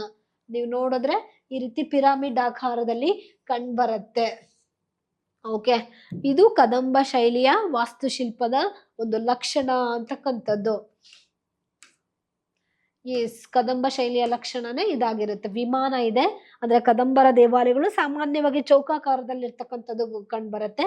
ನಮ್ಗೆ ಗೋಪುರಗಳು ಏನಿದೆ ಅವು ಪಿರಾಮಿಡ್ ನ ಆಕಾರದಲ್ಲಿ ಕಂಡು ಬರುತ್ತೆ. ಸೊ ಇಲ್ಲಿ ಏನ್ ಗೋಪುರ ಇದೆಯಲ್ವಾ, ಇದು ಪಿರಾಮಿಡ್ ನ ಆಕಾರದಲ್ಲಿ ನಾವು ಗಮನಿಸ್ತೀವಿ. ಸೊ ಓಕೆ, ಪಿರಾಮಿಡ್ ನ ಆಕಾರದಲ್ಲಿ ಇರ್ತಕ್ಕಂಥದ್ದನ್ನ ಗಮನಿಸಬಹುದು. ಇವರ ದೇವಾಲಯಗಳು ಸರಳವಾದಂತಹ ರಚನೆಗಳನ್ನ ಹೊಂದಿರ್ತಕ್ಕಂಥದ್ದು. ಸೊ ನೀವು ಕದಂಬರ ವಾಸ್ತುಶಿಲ್ಪಕ್ಕೆ ಬಂದಾಗ ನಾವು ಏನ್ ಮಾಡ್ಬೇಕಾಗತ್ತೆ, ಇಲ್ಲಿ ಕದಂಬರ ವಾಸ್ತುಶಿಲ್ಪನ ಕೊಡುಗೆ ಅಂತ ಬಂದಾಗ ಈ ರೀತಿ ಎಕ್ಸ್ಪ್ಲೈನ್ ಮಾಡ್ಬೇಕಾಗತ್ತೆ. ಇವೆಲ್ಲ ಪಾಯಿಂಟ್ಸ್ ಹಾಕಿ ದೇವಾಲಯಗಳನ್ನ ನಿರ್ಮಾಣ ಮಾಡಿದ್ದಾರೆ. ಇವರ ಶೈಲಿಯನ್ನ ಕದಂಬ ಶೈಲಿ ಅಂತ ಹೇಳಿ ಕರಿತೀವಿ. ಇವರ ಎಲ್ಲೆಲ್ಲಿ ದೇವಾಲಯಗಳು, ಇವರದ್ದು ಶೈಲಿಯ ದೇವಾಲಯಗಳು ಕಂಡು ಬರುತ್ತೆ. ಯಾವ್ಯಾವ ರೀತಿ ಸಾಮ್ಯತೆಯನ್ನ ಈ ಕದಂಬ ಶೈಲಿಯ ದೇವಾಲಯಗಳು ಹೊಂದಿದಾವೆ, ಅದರಲ್ಲೂ ಮುಖ್ಯ ಲಕ್ಷಣ ಅಂದ್ರೆ ಕದಂಬ ಶಿಖರ. ಈ ಕದಂಬ ಶಿಖರ ಯಾವ ರೀತಿಯ ಲಕ್ಷಣವನ್ನ ಹೊಂದಿದೆ ಅಂತ ಹೇಳಿ, ಇವರ ಶಿಖರಗಳು ಹೇಗಿದಾವೆ, ಸಾಮಾನ್ಯವಾಗಿ ದೇವಾಲಯಗಳು ಯಾವ ರೀತಿ ಆಕಾರದಲ್ಲಿದೆ, ಚೌಕಾಕಾರದಲ್ಲಿ ಇವರ ದೇವಾಲಯಗಳು ಕಂಡು ಬರ್ತಾ ಇದಾವೆ. ಸಮತಲ ಮೆಟ್ಟಿಲುಗಳ ಸರಣಿಯನ್ನ ಅಂದ್ರೆ ಒಂದ್ ರೀತಿ ಮೆಟ್ಟಿಲುಗಳ ರೀತಿಯಲ್ಲಿ ಇವರ ದೇವಾಲಯಗಳು ಇದ್ದಾವೆ. ಗೋಪುರಗಳನ್ನ ನಾವು ಪಿರಾಮಿಡ್ಗಳ ರೀತಿಯಲ್ಲಿ ರಚನೆಯನ್ನ ಮಾಡಿದ್ದಾರೆ ಅಂತಕ್ಕಂಥದ್ದು. ಮೇಲ್ಗಡೆ ಏನ್ ಬರುತ್ತೆ, ಸ್ತೂಪಿಕ ಅಥವಾ ಶಿಖರವನ್ನ ನಾವು ನೋಡ್ಬೋದು ಅಂತಕ್ಕಂಥದ್ದು. ಸೊ ಮೇಲೆ ಪ್ಲೇಸ್ ಅಲ್ಲಿ ಸ್ತೂಪ ಅಥವಾ ಶಿಖರವನ್ನ ನೋಡ್ತೀವಿ ಅಂತಕ್ಕಂಥದ್ದು. ಇದಿಷ್ಟು ಕದಂಬ ದೇವಾಲಯಗಳ ವಾಸ್ತುಶಿಲ್ಪದ ಲಕ್ಷಣಗಳಾಗಿರುತ್ತೆ. ಇದಿಷ್ಟು ಎಕ್ಸ್ಪ್ಲೇನ್ ಮಾಡ್ಲೇಬೇಕಾಗತ್ತೆ. ಓಕೆ, ಇಲ್ಲಿ ಕೇಳಿದ್ರೆ ನಮ್ಗೆ 150 ವರ್ಡ್ಸ್ ಅಲ್ಲಿ ಕೇಳ್ತಾನೆ, ಇಲ್ಲ 250 ವರ್ಡ್ಸ್ ಅಲ್ಲಿ ಕೇಳುವಂತ ಕ್ವಶನ್ಸ್ ಗಳಾಗಿರುತ್ತೆ ಕದಂಬರ ದೇವಾಲಯಗಳು ಅಂತ ಹೇಳಿದಾಗ. ಎಸ್, ಹಾಗಾದ್ರೆ ಕದಂಬ ದೇವಾಲಯದಲ್ಲಿ ಮೊದಲು ಕಟ್ಟಲ್ಪಟ್ಟಂತ ಅಂದ್ರೆ ಇದ್ದಂತ ದೇವಾಲಯ ಅಂತ ಹೇಳಿದ್ರೆ ಪ್ರಣವೇಶ್ವರ ದೇವಾಲಯ ಆಗಿರುತ್ತೆ. ಇದೇನು ಸಾಮಾನ್ಯ ಸರಳವಾದಂತಹ ರಚನೆ ನಮ್ಗೆ ಈ ದೇವಾಲಯ ಕಂಡು ಬರುತ್ತೆ. ಓಕೆ, ಇದನ್ನ ರೀಕನ್ಸ್ಟ್ರಕ್ಟ್ ಮಾಡಿದ್ದಾರೆ. ಆಲ್ಮೋಸ್ಟ್ ಬಿದ್ದೋದಂತ ಸ್ಥಳದಲ್ಲಿತ್ತು. ಇದು ಪ್ರಣವೇಶ್ವರ ದೇವಾಲಯ ಏನಿದೆ, ಇದನ್ನು ಮೊದಲು ಕಟ್ಟಲ್ಪಟ್ಟಂತಹ ಶಿವನ ದೇವಾಲಯ, ಕದಂಬರ ಅವಧಿಯಲ್ಲಿ ಕಟ್ಟಲ್ಪಟ್ಟಂತ ಶಿವನ ದೇವಾಲಯ ಆಗಿರುತ್ತೆ. ಓಕೆ, ಅದರ ಜೊತೆಗೆ ಈ ಪ್ರಣವೇಶ್ವರಕ್ಕೆ ಅಂದ್ರೆ ಈ ಏನು ಇವರ ಆರಾಧ್ಯ ದೈವ ಅಂದ್ರೆ ಈ ಮಯೂರ ವರ್ಮ ಯಾವುದೇ ಯುದ್ಧಕ್ಕೆ ಹೋಗುವ ಸಮಯದಲ್ಲಿ ಇಲ್ಲಿಗೂ ಭೇಟಿ ಕೊಡ್ತಿದ್ದ ಅಂತಕ್ಕಂತಹ ಮಾಹಿತಿ ನಮ್ಗೆ ಸಿಗತ್ತೆ. ಸೊ ಇಲ್ಲೇ ನಮ್ಗೆ ತಾಳಗುಂದ ಶಾಸನ ಕೂಡ ಕಂಡು ಬರುತ್ತೆ. ಈ ಸ್ಥಳದಲ್ಲಿಯೇ ಮಯೂರ ಶರ್ಮ ಏನ್ ಮಾಡ್ತಾನೆ, ಅಗ್ರಹಾರಗಳನ್ನ ಅಂದ್ರೆ ಸ್ಥಾಪನೆ ಮಾಡ್ತಾರೆ. ಅಂದ್ರೆ ಏನ್ ಉತ್ತರ ಭಾರತದಿಂದ ಬ್ರಾಹ್ಮಣರನ್ನ ಕರೆಸಿದ್ದ. ಸೊ ಇಲ್ಲಿಯ ವೇದಾಧ್ಯಯನಗಳು ಈ ಸ್ಥಳದಲ್ಲಿ ನಡೀತಾ ಇದ್ವು ಅಂತ ಹೇಳಿ ಕೂಡ ನಮಗೆ ಮಾಹಿತಿ ಸಿಗತ್ತೆ. Yes, the next one. ಹಾಗಾದ್ರೆ ಈ ತಾಳಗುಂದ ಪ್ರಣವೇಶ್ವರ ಶಿವನ ದೇವಾಲಯ ಒಂದು ಪ್ರಾಚೀನ ದೇವಾಲಯ ಅಂತ ಹೇಳಿದ್ರೆ ಈ ಶಿವನ ದೇವಾಲಯ ಯಾವುದು, ಪ್ರಣವೇಶ್ವರ. ಕರ್ನಾಟಕದಲ್ಲಿದ್ದಂತಹ ಅತಿ ಹಳೇದಾದ ದೇವಾಲಯ ಯಾವ್ದಾದ್ರು ಇದೆಯಾ ಅಂದ್ರೆ ಇದೇ ಪ್ರಣವೇಶ್ವರ ದೇವಾಲಯ. ಸೊ ಓಕೆ, ಇದನ್ನ ರೀಬಿಲ್ಟ್ ಮಾಡಿದ್ದಾರೆ. ತುಂಬಾ ಹಾಳಾಗಿದಂತ ಪರಿಸ್ಥಿತಿ ಇತ್ತು. ಇದೇನು ಒಂದ್ ಸಣ್ಣ ಬಿಲ್ಡಿಂಗು ಅಂತ ಅನ್ಕೋಬಿಡಿ. ಯಾಕೆ ಅಂತ ಹೇಳಿದ್ರೆ ಆರಂಭದ ಅವಧಿಯಲ್ಲಿ ದೇವಾಲಯಗಳನ್ನ ಕಟ್ಟಿರ್ತಕ್ಕಂಥದ್ದು ಇದು. ಸೊ ಇದು ಆರಂಭದ ಅವಧಿ ಆಗಿರೋದ್ರಿಂದ ಈ ರೀತಿಯಾಗಿ ನಮ್ಗೆ ಈ ದೇವಾಲಯ ಕಂಡುಬರುತ್ತೆ ಅಂತಕ್ಕಂಥದ್ದನ್ನ ನಾವು ಗುರುತಿಸ್ತೀವಿ. ಎಸ್, ಇದು ಪ್ರಣವೇಶ್ವರ ಆಗಿರುತ್ತೆ. ಕದಂಬರ ದೇವಾಲಯಕ್ಕೆ ಇದು ಒಂದು ಪ್ರಮುಖವಾದಂತಹ ಅವರ ಶೈಲಿಯಲ್ಲಿ ಕಟ್ಟಲ್ಪಟ್ಟಂತಹ ದೇವಾಲಯ ಆಗಿರುತ್ತೆ. ಸೊ ದ ನೆಕ್ಸ್ಟ್ ಒನ್ ಹಾಗಾದ್ರೆ ಹಲಸಿಯಲ್ಲಿ ಕಟ್ಟಲ್ಪಟ್ಟಂತಹ, ಹಲಸಿಯಲ್ಲಿ ಯಾವ್ಯಾವ ದೇವಾಲಯಗಳು ಕಂಡುಬರುತ್ತೆ? ಸುಮಾರು ಕ್ರಿಸ್ತಶಕ 5ನೇ ಶತಮಾನದಲ್ಲಿ ಬೆಳಗಾವಿ ಜಿಲ್ಲೆಯ ಹಲಸಿಯಲ್ಲೂ ಕೂಡ ಈ ಕದಂಬರು ದೇವಾಲಯಗಳನ್ನ ರಚನೆ ಮಾಡ್ತಾರೆ. ಸೊ ಅತ್ಯಂತ ಪ್ರಮುಖ ಲಕ್ಷಣ ಅಂತ ಹೇಳಿದ್ರು ಇಲ್ಲೂ ಕೂಡ ಕದಂಬ ಶಿಖರವನ್ನ ನೋಡ್ತೀವಿ, ಹಾಗೆ ಕಳಸವನ್ನ ನೋಡ್ತೀವಿ ಈ ದೇವಾಲಯದಲ್ಲಿ. ಫಾರ್ ಎಕ್ಸಾಂಪಲ್ ಹಲಸಿಯಲ್ಲಿರ್ತಕ್ಕಂತಹ ಭೂವರಾಹ ದೇವಾಲಯ ಆಗಿರುತ್ತೆ. ಸೊ ಈ ರೀತಿಯ ದೇವಾಲಯವನ್ನ ನಾವು ಇಲ್ಲಿ ಗಮನಿಸಬಹುದು ಅಂತ ಹೇಳಿ.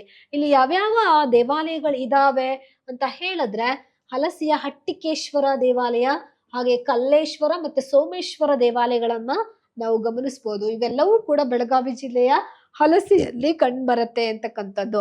ಅಂದ್ರೆ ಈ ಬೆಳಗಾವಿಯಲ್ಲಿ ಏನಾಗತ್ತೆ, ಹಲಸಿಯಲ್ಲಿ ನಮ್ಗೆ ಜೈನ ಬಸದಿಗಳು ಕೂಡ ಕಂಡು ಬರುತ್ತೆ. ಅಂದ್ರೆ ನಮ್ಮ ಈ ಕದಂಬರು ಶೈವ, ವೈಷ್ಣವ, ಜೈನ ಧರ್ಮಕ್ಕೂ ಸಹ ಕೊಡುಗೆಗಳನ್ನ ಕೊಟ್ಟಿದ್ದಾರೆ, ಜೈನ ಧರ್ಮಕ್ಕೂ ಸಹ ಪ್ರಾಮುಖ್ಯತೆಯನ್ನು ನೀಡಿದ್ದಾರೆ ಅಂತಕ್ಕಂಥದ್ದು ಕಂಡು ಬರುತ್ತೆ. ಯಾಕೆಂದ್ರೆ ಬೆಳಗಾವಿಯಲ್ಲಿ ಜೈನ ಬಸದಿ ಕಂಡು ಬರುತ್ತೆ ಈ ಹಲಸಿಯಲ್ಲಿ. ಸೊ ಹಾಗಾಗಿ ಇವರನ್ನ ನಾವು 3 ಧರ್ಮ ಕೂಡ ಸಂಗಮ ಕೇಂದ್ರ ಯಾವುದು ಅಂತ ಹೇಳಿದ್ರೆ ಹಲಸಿ ಅಂತ ಹೇಳಿ ಕರಿಬಹುದು. ಹಲಸಿ ನಾನು ಮೊದಲೇ ಹೇಳಿದಾಗೆ ಇವರ ಕದಂಬರ 2ನೇ ರಾಜಧಾನಿ ಕೂಡ ಆಗಿತ್ತು ಅಂತ ಹೇಳಿ. ಸೊ ವೆರಿ ಇಂಪಾರ್ಟೆಂಟ್ ಏನಂದ್ರೆ ಹಲಸಿಯಲ್ಲಿ ಇವರ ಅಂದ್ರೆ ಕದಂಬರ ಜೈನ ಬಸದಿಯನ್ನು ಕೂಡ ನಾವು ಗಮನಿಸ್ತೀವಿ. ಓಕೆ, ದ ನೆಕ್ಸ್ಟ್ ಒನ್ ಹಾಗಾದ್ರೆ ಏನನ್ನ ಇವರು ಕೊಟ್ರು ಕೊಡುಗೆ ಅಂತ ಹೇಳಿದ್ರೆ ಇನ್ನು ಯಾವ್ಯಾವ್ದು, ಬೆಳಗಾವಿಯಲ್ಲಿ ಇರ್ತಕ್ಕಂತಹ ಕಮಲಾ ಬಸದಿ ಅಂತಕ್ಕಂಥದ್ದು.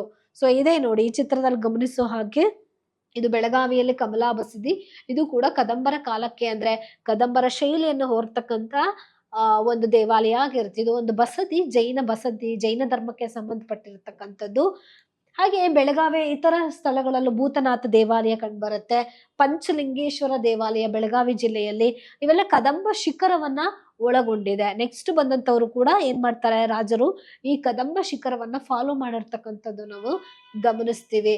ಹಾಗೆ ಬೈಲಹೊಂಗಲದಲ್ಲಿ ಬರ್ತಕ್ಕಂಥ ಬೆಳಗಾವಿ ಜಿಲ್ಲಾ ಬೈಲಹೊಂಗಲದಲ್ಲಿ ರಾಮಲಿಂಗೇಶ್ವರ ದೇವಾಲಯ ಏನಿದೆ ಇದು ಕೂಡ ಕದಂಬ ಶಿಖರವನ್ನ ಒಳಗೊಂಡಿದೆ ಅಂತಕ್ಕಂಥದ್ದು. ಎಸ್, ದ ನೆಕ್ಸ್ಟ್ ಒನ್ ದೇವಾಲಯ ಯಾವ್ದು ಬರುತ್ತೆ, ಮಧುಕೇಶ್ವರ ಅಂತಕ್ಕಂಥದ್ದು. ಇದು ಬನವಾಸಿಯಲ್ಲಿ ಇರ್ತಕ್ಕಂತಹ ಮಧುಕೇಶ್ವರ ದೇವಾಲಯ. ಅಂದ್ರೆ ಕದಂಬರ ಆರಾಧ್ಯ ದೈವ ಅಥವಾ ಕುಲ ದೇವರು ಯಾವ ದೇವಾಲಯ ಅಂದ್ರೆ ಇದೇ ಬನವಾಸಿಯ ಮಧುಕೇಶ್ವರ. ಈ ಮಧು ಅಂತ ಏನ್ ಕೇಶವರ ಮಧುಕೇಶ್ವರ ಅಂದ್ರೆ ಮಧು ಅಂತ ಹೇಳಿದ್ರೆ ಜೇನು ಅಂತಕ್ಕಂಥದ್ದು.